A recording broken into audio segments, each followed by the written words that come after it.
5 ದಿವಸಗಳ ಈ ಪ್ರವಚನ ಮಾಲೆಯನ್ನು ಶ್ರೀ ಹರ್ಷ ಬೆಳ್ಳೂರು, ಶ್ರೀಮತಿ ಸ್ಮಿತಾ ಬೆಳ್ಳೂರು ಪರಿವಾರದವರ ಪ್ರಾಯೋಜನೆ ಮಾಡಿದ್ದಾರೆ. ಅವರಿಗೆ ಎಲ್ಲ ಶ್ರೇಯಸ್ಸು ಉಂಟಾಗಲಿ ಅಂತ ಹಾರೈಸ್ತೇನೆ. 6 ಪ್ರಮುಖ ದರ್ಶನಗಳ ಸ್ವರೂಪವನ್ನು ನೋಡಿದ್ದಾಯಿತು. ಈ ಬೇರೆ ಬೇರೆ ದರ್ಶನಗಳ ನಡುವೆ ಪ್ರಮುಖ ಭೇದಗಳು ಏನು ಅನ್ನೋದನ್ನು ನೋಡಿದವು. ಒಂದೊಂದು ಶಾಸ್ತ್ರವೂ ಇಷ್ಟು ವಿಸ್ತಾರವಾಗಿ ಏಕೆ ಹೇಗೆ ಬೆಳೀತು ಅನ್ನೋದನ್ನು ನೋಡಿದ್ದೇವೆ. ಯಾವುದೇ ಶಾಸ್ತ್ರ ಬೆಳೀತಾ ಹೋದ ಹಾಗೆ ಹೆಚ್ಚು ಹೆಚ್ಚು ಸೂಕ್ಷ್ಮ ಆಗ್ತಾ ಹೋಗೋದು ಒಂದು ಸಹಜವಾದ ವಿದ್ಯಮಾನ. ಆಧುನಿಕ ಜ್ಞಾನಾಂಗಗಳಲ್ಲೂ ಇದನ್ನು ನಾವು ಗಮನಿಸ್ಬೋದಲ್ಲ.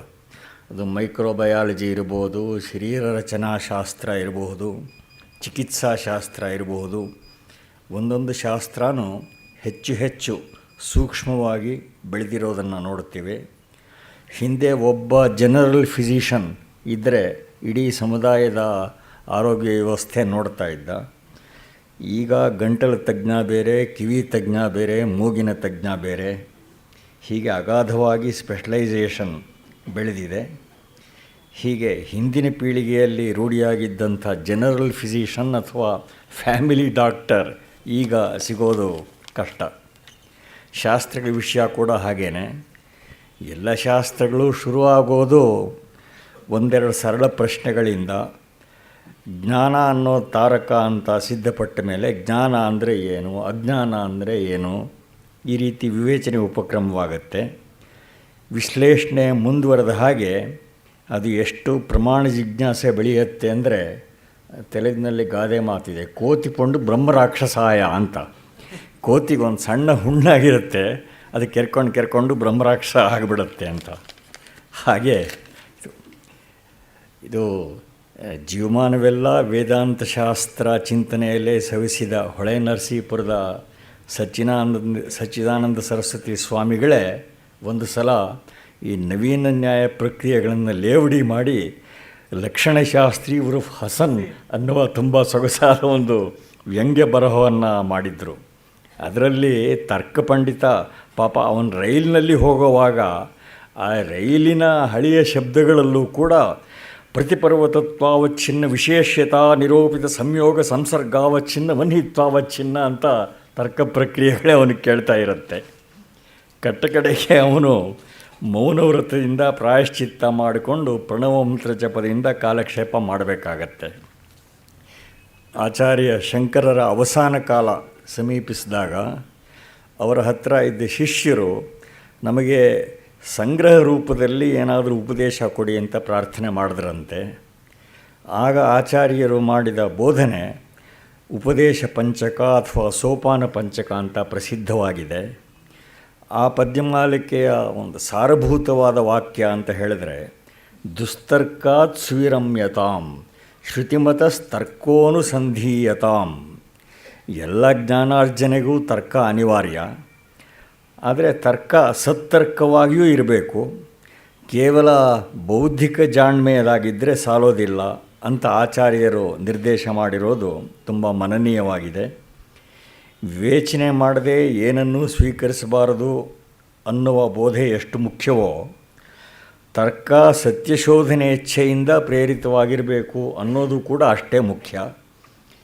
ದರ್ಶನಗಳ ಬಗ್ಗೆ ಇಂಥ ಮನೋಭಂಗಿಯನ್ನು ಇಟ್ಕೊಳ್ಳೋದು ಆರೋಗ್ಯಕರ. ಅಣು ಪರಮಾಣು ಸಿದ್ಧಾಂತ ಪ್ರತಿಪಾದನೆ ಮಾಡೋದಕ್ಕೆ ಹೊರಟ ವೈಶೇಷಿಕ ದರ್ಶನ ಗ್ರಂಥಗಳು ಕೂಡ ಮಹೇಶ್ವರ ನಮನದಿಂದ ಪ್ರಾರಂಭ ಆಗತ್ತೆ. ಇದನ್ನು ನಾವು ಗಮನಿಸಬೇಕು. ವೇದಾಂತಾಸಕ್ತರಿಗೆಲ್ಲ ಆಸ್ತಿಕ ದರ್ಶನಗಳ ಒಂದಷ್ಟು ಮಟ್ಟಿನ ಪರಿಚಯ ಲಾಭಕರವೇ ಅನ್ನೋದಂತೂ ನಿಸ್ಸಂದೇಹ. ಆ ರಗಳೆಯೆಲ್ಲ ನಮಗೆ ಬೇಡ ಅಂತ ಧ್ಯಾನಾದಿ ಸಾಧನೆಗೆ ಮಹತ್ವ ಕೊಡೋರೂ ಇದ್ದಾರೆ, ಅವರಿಗೆ ಮಾರ್ಗ ತೆರೆದೇ ಇದೆ. ಶಾಸ್ತ್ರವನ್ನು ಗೌರವಿಸುವುದು ಎಲ್ಲ ಆಸ್ತಿಕರಿಗೆ ವಿಹಿತವಾಗಿರುವ ಕರ್ತವ್ಯ. ತರ್ಕಪ್ರಧಾನ ವಿಚಾರಕ್ಕಿಂತ ಸಾರ್ವತ್ರಿಕ ಅನುಭವ ಹೆಚ್ಚು ಮೌಲ್ಯವಂತವಾದ್ದು ಅನ್ನುವ ಮನವರಿಕೆಯೂ ಕೂಡ ಅಗತ್ಯವೇ. ಅಂತರಂಗದ ಸಂಸ್ಕಾರಕ್ಕೆ ತತ್ವವಿಚಾರ ಒಂದು ಪ್ರಮುಖ ಸಾಧನ ಅನ್ನೋದನ್ನು ಅಲ್ಲಗಳೆಯೋ ಹಾಗಿಲ್ಲ. ಶಾಸ್ತ್ರ ವಿಚಾರದಿಂದ ಅಂತರಂಗಕ್ಕೆ ಪೋಷಣೆಯನ್ನು, ಏಕಾಗ್ರತೆಯನ್ನು ಪಡೆದುಕೊಳ್ಳೋದಾಗತ್ತೆ. ಷಡ್ದರ್ಶನಗಳ ಪರಿಚಯ ಸಂಗತವಾಗೋದು ಈ ಕಾರಣದಿಂದ. ಜಟಿಲವಾದ ಈ ಪ್ರಮುಖ ದರ್ಶನಗಳನ್ನು ಸರಳವಾಗಿ ನಮಗೆ ತಿಳಿಸಿಕೊಟ್ಟು ಶತಾವಧಾನಿ ಡಾಕ್ಟರ್ ಗಣೇಶ್ ಅವರು ಉಪಕರಿಸಿದ್ದಾರೆ. ಅವರಿಗೆ ತಮ್ಮೆಲ್ಲರ ಪರವಾಗಿ, ಪ್ರಾಯೋಜಕರ ಪರವಾಗಿ ಹಾಗೂ ಸಂಸ್ಥೆಯ ಪರವಾಗಿ ಕೃತಜ್ಞತೆ ಸಲ್ಲಿಸ್ತಾ ಇದ್ದೇನೆ. ಪ್ರಾಯೋಜಕ ಪರಿವಾರದ ಶ್ರೀ ಹರ್ಷ ಬೆಳ್ಳೂರು ಅವರು ದಯವಿಟ್ಟು ವೇದಿಕೆಗೆ ಬಂದು ಉಪನ್ಯಾಸಕರನ್ನು ಗೌರವಿಸಬೇಕು ಅಂತ ಪ್ರಾರ್ಥನೆ ಮಾಡ್ತೀನಿ. ನಿನ್ನೆ ಅದಕ್ಕೆ ಹಿಂದಿನ 3 ದಿವಸಗಳು ಎಲ್ಲ ಬೇರೆ ಬೇರೆ ದರ್ಶನಗಳನ್ನು ನಮಗಿರುವ ಸಮಯ ಮಿತಿಯಲ್ಲಿ ಕಂಡದ್ದಾಯಿತು.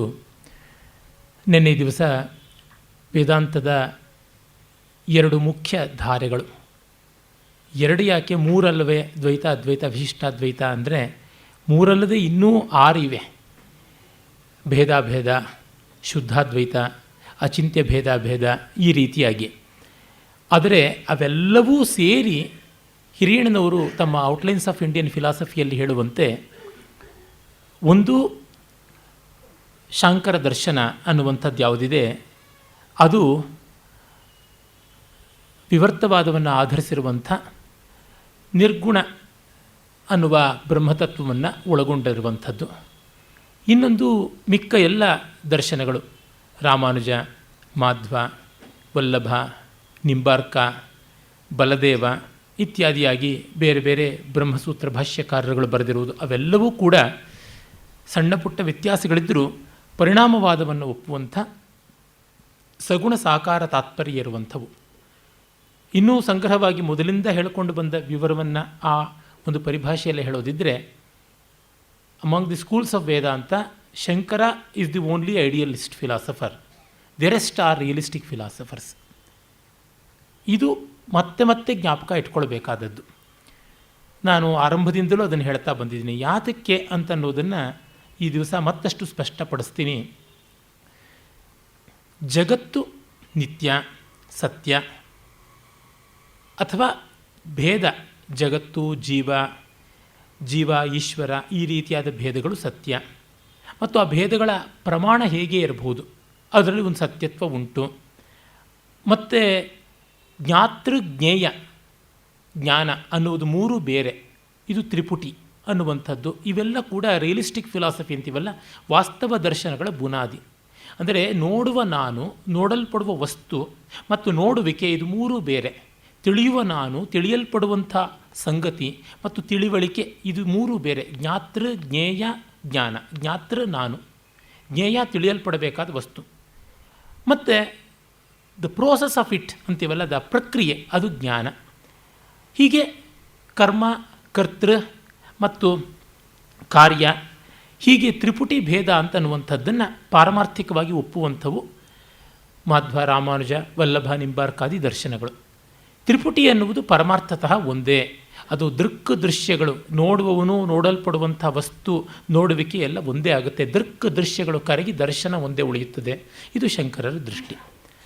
ಈ ತ್ರಿಪುಟಿಯ ಒಂದು ಭೇದವನ್ನು, ಈ ಜಗತ್ಸತ್ಯತ್ವವನ್ನು, ಜೀವನಾನಾತ್ವವನ್ನು, ಈಶ್ವರ ಜೀವ ಭೇದ ಇತ್ಯಾದಿಯನ್ನು ವೈಶೇಷಿಕರು ಒಪ್ಪಿದ್ದಾರೆ, ನ್ಯಾಯಶಾಸ್ತ್ರಜ್ಞರು ನೈಯಾಯಿಕರು ಒಪ್ಪಿದ್ದಾರೆ, ಸಾಂಖ್ಯರು ಒಪ್ಪಿದ್ದಾರೆ, ಯೋಗದವರು ಒಪ್ಪಿದ್ದಾರೆ.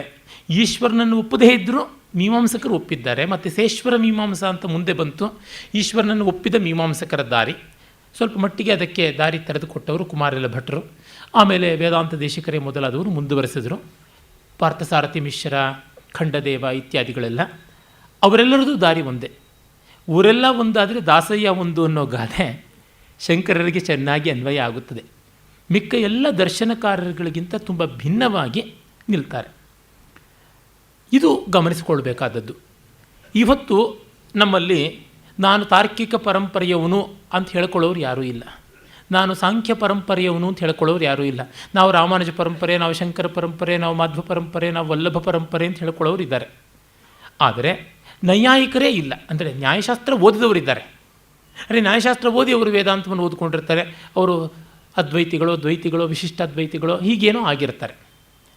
ಮಿಕ್ಕ ದರ್ಶನಗಳಿಗೆ ಪ್ರಾಕ್ಟೀಷನರ್ಸ್ ಅನ್ನೋರಿಲ್ಲ. Informed people are there. ಅಂದರೆ ಶಾಸ್ತ್ರ ಓದ್ಕೊಂಡವರಿದ್ದಾರೆ, ಆದರೆ ಶಾಸ್ತ್ರದಲ್ಲಿ ಹೇಳುವಂಥ ಆ ದೃಷ್ಟಿಯ ಜಗತ್ತು, ಆ ದೃಷ್ಟಿಯ ಈಶ್ವರ, ಆ ದೃಷ್ಟಿಯ ಮೋಕ್ಷ ಅದನ್ನು ಒಪ್ಪುವಂಥವರಿಲ್ಲ. ತರ್ಕ ಏನಿದ್ರು it has become a tool. Sankhya, Yoga ಇತ್ಯಾದಿಗಳಲ್ಲೂ ಹಾಗೆ ಕಾಣಿಸುತ್ತದೆ. ಆದರೆ ದ್ವೈತಾದ್ವೈತಾದಿಗಳಲ್ಲಿ ಮಾತ್ರ ಹಾಗಲ್ಲ. ತಾವು ಪ್ರಾಕ್ಟೀಸ್ ಮಾಡ್ತಾ ಇದ್ದೀವಿ ಅಂತ ಹೇಳ್ತಾರೆ. ಅದು ಪ್ರಾಕ್ಟೀಸ್ ಎಷ್ಟು ಆಗ್ತಿದೆಯೋ ಆಗ್ತಿಲ್ವೋ ಅದು ಬೇರೆ ಸಂಗತಿ. ಅರೆ ಒಟ್ಟಿನಲ್ಲಂತೂ ಬ್ರ್ಯಾಂಡ್ ಆಗಿದೆ. ಅವರ ಹಣೆ ನೋಡಿ ಹೇಳಬಹುದು ಅವ್ರು ಏನು ಪ್ರಾಕ್ಟೀಸ್ ಮಾಡ್ತಾರೆ ಎನ್ನುವ ಮಟ್ಟಕ್ಕೆ ಆ ಥರ ಇದೆ. ಆ ಕಾರಣದಿಂದ ಆ ಎಲ್ಲ ದರ್ಶನಗಳನ್ನು ಒಂದು ಘಟಕವಾಗಿಟ್ಟುಕೊಂಡು ಮುಖ್ಯವಾಗಿ ರಾಮಾನುಜ ಮಧ್ವ ದರ್ಶನವನ್ನು ಗಮನದಲ್ಲಿಟ್ಟುಕೊಂಡು ಹೇಳ್ತೀನಿ. ನಿನ್ನೆ ದಿವಸ ಶಾಂಕರ ದರ್ಶನದ್ದು ಒಂದಷ್ಟು ವಿವರಗಳನ್ನು ಹೇಳಿದ್ದೆ. ಮುಖ್ಯವಾಗಿ ಅಲ್ಲಿರುವುದು ಒಂದೇ ಪ್ರಮೇಯ, ಬ್ರಹ್ಮ ಒಂದೇ, ಅದೇ ಪ್ರಮಾಣ, ಅದೇ ಪ್ರಮೇಯ. ಅಂದರೆ that is the proof and that is the thing to be proved ಅಂತನ್ನುವಂಥದ್ದು. ಮತ್ತು ಅಲ್ಲಿ ಯಾವುದೇ ಪ್ರಮಾಣಗಳು ಯಾವುದು ಬಂದರೂ ಕೂಡ ಅವುಗಳಿಗೆ ಒಂದು ಹಂತದ ಸತ್ಯವೇ ಹೊರತು ಪರಮಾರ್ಥದ ಹಂತದ ಸತ್ಯ ಇಲ್ಲ ಅಂತ. ಹೀಗಾಗಿ ಶಾಂಕರ ದರ್ಶನದಲ್ಲಿ ಸತ್ಯಕ್ಕೆ ಎರಡು ಮಜಲು, ವ್ಯಾವಹಾರಿಕ, ಪಾರಮಾರ್ಥಿಕ. ಹಾಗಲ್ಲದೆ ಇಲ್ಯೂಷನ್ಗೂ ಕೂಡ ಪ್ರಾತಿಭಾಸಿಕ, ಅಪಿಯರೆನ್ಸ್ ಅಂತೀವಲ್ಲ, ಅದಕ್ಕೂ ಉಂಟು. ಉದಾಹರಣೆಗೆ ಮರೀಚಿಕೆ, ಕತ್ತಲಲ್ಲಿ ಹಗ್ಗ ಹಾವಿನಂತೆ ಕಾಣಿಸಿದ್ದು, ಇದೆಲ್ಲ ಪ್ರಾತಿಭಾಸಿಕ. ಅದಕ್ಕೂ ಒಂದು ಹಂತದ ಸತ್ಯ ಉಂಟು. ವ್ಯಾವಹಾರಿಕ, ವ್ಯವಹಾರದಲ್ಲಿ ಸೂರ್ಯ ಪೂರ್ವದಲ್ಲಿ ಹುಟ್ಟುತ್ತಾನೆ ಅಂತೀವಿ. ಸೂರ್ಯದ ಪೂರ್ವದಲ್ಲಿ ಎಂದೂ ಹುಟ್ಟೋಲ್ಲ. ವಸ್ತುತಃ ಸೂರ್ಯನಿಗೆ ಹುಟ್ಟು ಇಲ್ಲ, ಸಾವೂ ಇಲ್ಲ. ಆದರೂ ವ್ಯವಹಾರದಲ್ಲಿ ಅದನ್ನೆಲ್ಲ ನಾವು ಒಪ್ಕೊಳ್ತೀವಿ. ಈ ತರಹ ಸ್ಪೇಸಲ್ಲಿ ನಿಂತು ನೋಡಿದ್ರೆ ಪೂರ್ವ ಯಾವುದು, ಪಶ್ಚಿಮ ಯಾವುದು, ಸೂರ್ಯ ಎಲ್ಲಿ ಹುಟ್ಟುತ್ತಾ ಇರ್ತಾನೆ ಇಲ್ಲ. ಆದರೂ ವ್ಯವಹಾರದಲ್ಲಿ ನಡೆಯುವಂಥದ್ದಾಗಿದೆ. ಆ ರೀತಿಯಾಗಿ ಅದು ಒಂದು ಸತ್ಯ. ಪರಮಾರ್ಥ ಸತ್ಯ ಅಂತ ಒಂದು ಉಂಟು, ಅಬ್ಸಲ್ಯೂಟ್ ಅಂತ, ಶಾಶ್ವತವಾದ ಸತ್ಯ ಅಂತ. ಈ ಥರದ ಮೂರು ಹಂತವನ್ನು ಸತ್ಯಕ್ಕೆ ಮಾಡಿಕೊಂಡಿರುವಂಥದ್ದು ಕಾಣುತ್ತೆ. ಮತ್ತು ಜೀವ ಪರಮಾರ್ಥತಃ ಬ್ರಹ್ಮವೇ ಆಗಿರುವಂಥದ್ದು. ಅದು ಅವಿದ್ಯೆಯಿಂದಾಗಿ ಜೀವ ಅಂತ ಅನಿಸ್ಕೊಂಡಿದೆ. ಆ ವಿಷಯ ನೆನ್ನೆಯೇ ಹೇಳಿದ್ದೆ. ಅವಿದ್ಯೆ ಎನ್ನುವುದಕ್ಕೆ ಆದಿ ಇಲ್ಲ, ಅದು ಅನಾದಿ. ಮತ್ತು ಅದಕ್ಕೆ ಕಾರಣ ಅನ್ನುವುದು ಇಲ್ಲ. ಕಾರಣ ಹೇಳೋಕೆ ಹೊರಟ್ರೆ ಅದರಿಂದಲೇ ಕಾಸೇಷನ್, ಕಾರ್ಯಕಾರಣ ಭಾವ ಬಂದಿದ್ದರಿಂದ ಅದನ್ನು ಹೇಳುವುದಕ್ಕಾಗುವುದಿಲ್ಲ ಅಂತ. ಈ ಥರದ್ದು ಯಾವುದೇ ದರ್ಶನಕ್ಕೂ ಒಂದು ಗಂಟ್ಲು ಗಾಳ ಆಗುವಂಥದ್ದಿರುತ್ತೆ. The strongest link is the weakest joint ಅಂತಾರಲ್ಲ, ಆ ತರಹ. ಅವಿದ್ಯೆಗೆ ಕಾರಣ ಏನು ಅಂದರೆ ಕಸ್ಯೇಯಂ ಅವಿದ್ಯಾ. ಶಂಕರರ ಗೀತಾ ಭಾಷ್ಯದಲ್ಲಿ ಬರೋ ಪ್ರಶ್ನೆಗೆ ಅವರದೇ ಉತ್ತರ, ಪೃಚ್ಛತಸ್ತವೈವ, ಕೇಳ್ತಾ ಇರೋ ನಿನಗೇ ಅವಿದ್ಯೆ ಇರೋದು ಅಂತ ಹೇಳ್ಬಿಟ್ಟಿದ್ನು. ಅಂದರೆ ಅದು ಕಾರ್ಯಕಾರಣ ಭಾವದ ಪೂರ್ವ ಸ್ಥಿತಿಯಾದ್ದರಿಂದ ಅದನ್ನು ಹೇಗೆ ಹೇಳೋದಕ್ಕೆ ಸಾಧ್ಯವಾಗುತ್ತದೆ? ಕೇಳುವ ಈ ಪ್ರಶ್ನೆಯಿಂದಲೇ ನಿನಗೆ ಅಜ್ಞಾನ ಇದೆ ಅನ್ನೋದು ಗೊತ್ತಾಗ್ತಾ ಇದೆ ಅನ್ನುವಂಥದ್ದು ಅಲ್ಲಿಯ ತಾತ್ಪರ್ಯ. ಮತ್ತು ಮುಕ್ತಿ ಎನ್ನುವುದು ಯಾವ ಬೇರೆ ಲೋಕಕ್ಕೂ ಸಂಬಂಧಪಟ್ಟಿದ್ದಲ್ಲ. ಇಲ್ಲಿಯೇ ನಾನು ದೇಹವಲ್ಲ, ನಾನು ಮನೋಬುದ್ಧಿಗಳಲ್ಲ ಅನ್ನುವುದನ್ನು ಮನವರಿಕೆ ಮಾಡಿಕೊಂಡು ಅದರ ಅಂಟಿಲ್ಲದೆ ಬಾಳುವಂಥದ್ದು ಅಂತ. ಅಂದರೆ ತೆಂಗಿನ ಕಾಯಿ ಬಲಿತು ತೆಂಗಿನ ತಿರುಳು ಗಿಟುಕಾಗಿ ಚಿಪ್ಪಿನಿಂದ ಅದು ಬೇರ್ಪಡುತ್ತೆ ಒಳಗೆ. ತೆಂಗಿನಕಾಯಿಯ ಕರಟದೊಳಗದು ಇರುತ್ತೆ, ಆದರೆ ತೆಂಗಿನ ಚಿಪ್ಪು ಒಡೆದಾಗ ಅದು ಒಡೆಯೋಲ್ಲ. ಅದಕ್ಕೆ ಮುಂಚೆ ನೀವು ತೆಂಗಿನ ಚಿಪ್ಪನ್ನು ಹೊಡೆದ್ರೆ ಕಾಯಿ ಒಡೆದು ಹೋಗುತ್ತೆ. ಆ ರೀತಿಯಲ್ಲಿ ಜೀವನ್ಮುಕ್ತಿ ಎನ್ನುವುದು ನೀವು ಲೋಕದ ಪಾಲಿಗೆ ಇದ್ದೀರಿ ಅನಿಸುತ್ತೆ, ಆದರೆ ನಿಮ್ಮ ಪಾಲಿಗೆ you are already detached from the world ಅನ್ನುವಂಥ ಸ್ಥಿತಿ. ದಗ್ಧಪಟ ನ್ಯಾಯ ಅಂತ ಕರೀತಾರೆ. ಒಂದು ಬಿಳಿಯ ಬಟ್ಟೆ ಬೆಂಕಿಗೆ ಸಿಕ್ಕು ಬೂದಿಯಾಗಿದೆ, ಬೆಳ್ಳಗೆ ಬೂದಿ, ಬಟ್ಟೆಯ ಆಕಾರದಲ್ಲಿಯೇ ಬಟ್ಟೆಯ ಬಣ್ಣದಲ್ಲೇ ಇದೆ. ಮುಟ್ಟಿದರೆ ಬೂದಿ, ನೋಡಿದರೆ ಬಟ್ಟೆ ಇರುವಂತೆ ಕಾಣಿಸುವಂಥದ್ದು. ಆ ರೀತಿಯಾದಂಥ ಸ್ಥಿತಿ ಅಂತನ್ನುವಂಥದ್ದು ಮುಖ್ಯವಾದ ಪ್ರಮೇಯ ಅಲ್ಲಿ ಕಾಣುವಂಥದ್ದು. ಹಾಗಿದ್ದರೆ ದೇವರು ದಿಂಡ್ರು ಇದಕ್ಕೆಲ್ಲ ಬೆಲೆ ಇಲ್ಲವಾ? ಇದೆ. ಅದು ಒಂದು ಹಂತಕ್ಕೆ ಮಾತ್ರ. ಅಂದರೆ ಸಗುಣ ಬ್ರಹ್ಮ ಖಂಡಿತವಾಗಿ ಉಂಟು, ಆದರೆ ಸಗುಣ ಬ್ರಹ್ಮ ಉಪಾಸನೆಗೆ ಮಾತ್ರವೇ ಅಂತ ಹೇಳ್ಬಿಟ್ಟಿದ್ವಿ. ಅದರಿಂದ ಮೇಲಕ್ಕೆ ಅಲ್ಲ. ನಿಜ, ಶಂಕರ ತತ್ವದಲ್ಲಿ ಭಗವದ್ಭಕ್ತಿ ಇತ್ಯಾದಿಗಳೆಲ್ಲ ಹೇಳ್ತಾರೆ.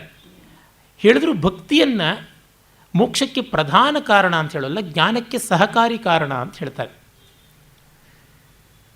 ಅಂದರೆ ಭಗವಂತನನ್ನು ಪೂಜೆ ಮಾಡೋದು ಮತ್ತೊಂದು ಚಿತ್ತಶುದ್ಧಿಗಾಗಿ ಹೊರತು ಮೋಕ್ಷಕ್ಕಾಗಿ ಅಲ್ಲ. ಮೋಕ್ಷಕ್ಕಾಗಿ ಕಡೆಗೆ ಜ್ಞಾನ ಅಂತ. ವಸ್ತುಸ್ಥಿತಿನಲ್ಲಿ ನೋಡಿದರೆ ಈ ಒಂದು ಹಂತದ ಭಕ್ತಿಯನ್ನು ಗೌಣ ಭಕ್ತಿ ಅಂತ ಕರೀತಾರೆ. ಪರಭಕ್ತಿ ಅಂತ ಒಂದು ಉಂಟು, ಅದು ಜ್ಞಾನಕ್ಕಿಂತ ಬೇರೆಯಾದದ್ದಲ್ಲ. ಈ ಸಂದರ್ಭದಲ್ಲಿ ನೋಡಿ ಎಷ್ಟು ತೊಡಕುಗಳಿರುತ್ತವೆ ಅಂದರೆ ರಾಮಾನುಜರು, ಮಧ್ವಾಚಾರ್ಯರು ಮೊದಲಾದವರೆಲ್ಲ ಭಕ್ತಿಯೇ ಪರಮಸಾಧನ ಅಂತ ಹೇಳ್ತಾರೆ. ಆದರೆ ಅವರು ಹೇಳುವ ಭಕ್ತಿ ಕೇವಲ ಉಪಕರಣ ಮಾತ್ರದ ಭಕ್ತಿ ಅಲ್ಲ, ಪರಭಕ್ತಿಗೆ ಹತ್ತಿರ ಬರುವಂಥದ್ದು. ಮತ್ತು ಅವರು ಜ್ಞಾನವನ್ನು ಗೌಣ ಅಂತ ಮಾಡ್ತಾರೆ ಅಂದರೆ that is not concern with awareness, it is connected with information. ಅಂದರೆ ವಿಚಾರವನ್ನು ಅವರು ಜ್ಞಾನ ಅಂತಾರೆ ಹೊರತುನುವೆ ಸಂವೇದನೆಯನ್ನು ಜ್ಞಾನ ಅಂತ ಅಲ್ಲಿ ಹೇಳ್ತಾ ಇಲ್ಲ. ಹೀಗಾಗಿ ಅಳಿಯ ಅಲ್ಲ ಮಗಳಗಂಡ ಅಂತ ಭಕ್ತಿ ಅಂದರೂ ಜ್ಞಾನ ಅಂದರೂ ಒಂದೇ ಅಂತ ಗೊತ್ತಾಗುತ್ತದೆ. ಆದರೆ ಶೇಡ್ಸ್ ಆಫ್ ಡಿಫರೆನ್ಸಸ್ ಬರ್ತದೆ, ಸ್ವಲ್ಪ ತೊಡಕಿರ್ಬೋದು ಇದನ್ನು ಅರ್ಥ ಮಾಡ್ಕೊಳ್ಳೋದಕ್ಕೆ, ಆದರೆ ಅಲ್ಲಿ ಸ್ಪಷ್ಟತೆ ಇದೆ ಎನ್ನುವುದು ಗೊತ್ತಾಗುತ್ತದೆ. ಈ ರೀತಿ ಉಂಟು. ಬಹಳ ವಿಸ್ತಾರವಾಗಿ ನಾನು ಹೇಳೋದಕ್ಕೆ ಹೋಗೋದಿಲ್ಲ, ಯಾಕೆಂದರೆ ಸರ್ವದರ್ಶನ ಸಮನ್ವಯದ ಭಾಗಕ್ಕೆ ಬರಬೇಕಾಗಿದೆ. ಶಾಂಕರ ದರ್ಶನಕ್ಕೆ ಯಾವುದೇ ಅಸಂಪ್ಷನ್ಸ್ ಇಲ್ಲ. ವೇದವನ್ನು ಮತ್ತೊಂದನ್ನು ಯಾವುದನ್ನು ಒಪ್ಪಿದ್ರೂ ಕೂಡ ಅದನ್ನು ಮೀರುವುದಕ್ಕಾಗಿ ಒಪ್ಪುವುದು ಅಂತ ಉಂಟು. ಅದಕ್ಕೆ ಬೃಹದಾರಣ್ಯಕ ಭಾಷ್ಯದಲ್ಲಿ, ಬೃಹದಾರಣ್ಯಕೋಪನಿಷತ್ತಿನಲ್ಲಿ ಅತ್ರ ವೇದ ಅವೇದಾ ಅನ್ನುವಂಥ ಮಾತೆ ಪ್ರಮಾಣ. ಅದನ್ನು ಅವರು ಛಾಂದೋಗ್ಯೋಪನಿಷತ್ ಭಾಷ್ಯದಲ್ಲಿ ಹೇಳ್ತಾರೆ. ನೀನು ಈ ಥರ ವಾದ ಮಾಡೋದಕ್ಕೆ ಶುರು ಮಾಡಿದ್ರೆ ವೇದವನ್ನು ನಿರಾಕರಿಸಬೇಕಾಗುತ್ತದಲ್ವ ಅಂದರೆ, ಹೌದು, ಅದೇ ನಮಗಿಷ್ಟ ಇರೋದು. ತದಿಶ್ಯತೆಯೇವ ಅಸ್ಮಾಭಿ ಯತ್ ಸ್ವಯಂ ಶ್ರುತಿರಾಹ ಅತ್ರ ವೇದ ಅವೇದಾ ಇತಿ. ಇದು ವೇದದ ವಿರೋಧ ಅಂತಲ್ಲ, ವೇದದ ಪರಮಾರ್ಥ ಹಾಗೆ. ಬುದ್ಧ ಕೂಡ ಹೇಳ್ತಾನೆ, ನದಿಯನ್ನು ದಾಟೋದಕ್ಕೆ ತೆಪ್ಪ ಇದೆ, ನದಿಯನ್ನು ದಾಟದ ಮೇಲೆ ತೆಪ್ಪವನ್ನು ಯಾರು ತಲೆ ಮೇಲೆ ಹೊತ್ತುಕೊಂಡು ಹೋಗೋದಿಲ್ಲ ಅಂತ. ವೇದವೂ ಹಾಗೆ, ಉಪಾಯ ಅದೊಂದು ಸಾಧನ, ಅದನ್ನು ಮೀರಬೇಕಾದದ್ದು. ನಿನ್ನೆಯೆಲ್ಲ ನಾನು ವೇದದ ಬಗ್ಗೆ ಸಾಕಷ್ಟು ಪ್ರಶ್ನೆಗಳನ್ನು ಎಬ್ಬಿಸಿದೆ. ವೇದ ಶ್ರದ್ಧಾಳುಗಳಿಗೆ ಬೇಸರವೂ ಆಗಿರಬಹುದೇನೋ, ಆಡುವುದಕ್ಕೆ ಪಾಪ ಸಂಕೋಚವಾಗಿ ಆಡಿಕೊಂಡಿರಬೇಕೇ ಹೊರತು ನನ್ನ ಹತ್ರ ಬಂದು ಯಾರೂ ಆಡಲಿಲ್ಲ. ಆದರೆ ಒಂದು ವೇದದ ಮಹತ್ವ ಹೇಳಬೇಕು. ಅನೇಕ ಬಾರಿ ಹೇಳಿದ್ದೀನಿ, ಬೈಬಲ್ ಮತ್ತು ಕುರಾನ್ ಇತ್ಯಾದಿಗಳಿಗಿಂತ ವೇದ ಯಾವ ರೀತಿ ಭಿನ್ನವಾಗಿ ನಿಲ್ಲುತ್ತದೆ, ಮೇಲ್ಮೆಯಿಂದ ನಿಲ್ಲುತ್ತದೆ ಅಂತಂದರೆ, it negates its own self. Veda ತನ್ನನ್ನು ನಿರಾಕರಿಸಿಕೊಳ್ಳುತ್ತದೆ. ಅದನ್ನು ನೂರಾರು ಬಾರಿ ಈ ವೇದಿಕೆಯಲ್ಲಿ ನಾನು ಹೇಳಿದ್ದೀನಿ. ಅರೆ ಸಂಗತವಾಗಿರೋದ್ರಿಂದ ಮತ್ತೆ 107ನೇ ಬಾರಿ ಹೇಳ್ತಾ ಇದ್ದೀನಿ. ನಿತ್ಯ ಬ್ರಹ್ಮಯಜ್ಞ ಮಾಡಬೇಕಾದ್ರೆ ಪ್ರತಿಯೊಬ್ಬ ಬ್ರಹ್ಮಯಜ್ಞ ಮಾಡುವವನು ಹೇಳಿಕೊಳ್ಳಲೇಬೇಕಾದ ಒಂದು ಮಂತ್ರ, ಋಗ್ವೇದದ ಅಸ್ಯವಾಮೀಯದ ಒಂದು ಮಂತ್ರ. ರುಚೋ ಅಕ್ಷರೇ ಪರಮೇ ವ್ಯೋಮನ್ ಯಸ್ಮಿನ್ ದೇವ ಅಧಿವಿಶ್ವೇ ನಿಷೇಧು ಯಸ್ತನ್ನ ವೇದಕ್ಕೆ ಮೃಚಾ ಕರಿಷ್ಯತಿ ಯಯಿ ತದ್ವಿದುಸ್ತೈ ಮೇ ಸಮಾಸತೆ. ನಿಜವಾದ ವೇದ ನಮ್ಮ ಅಂತರಂಗದ ಒಳಗಿದೆ, ಬಹಿರಂಗದಲ್ಲ.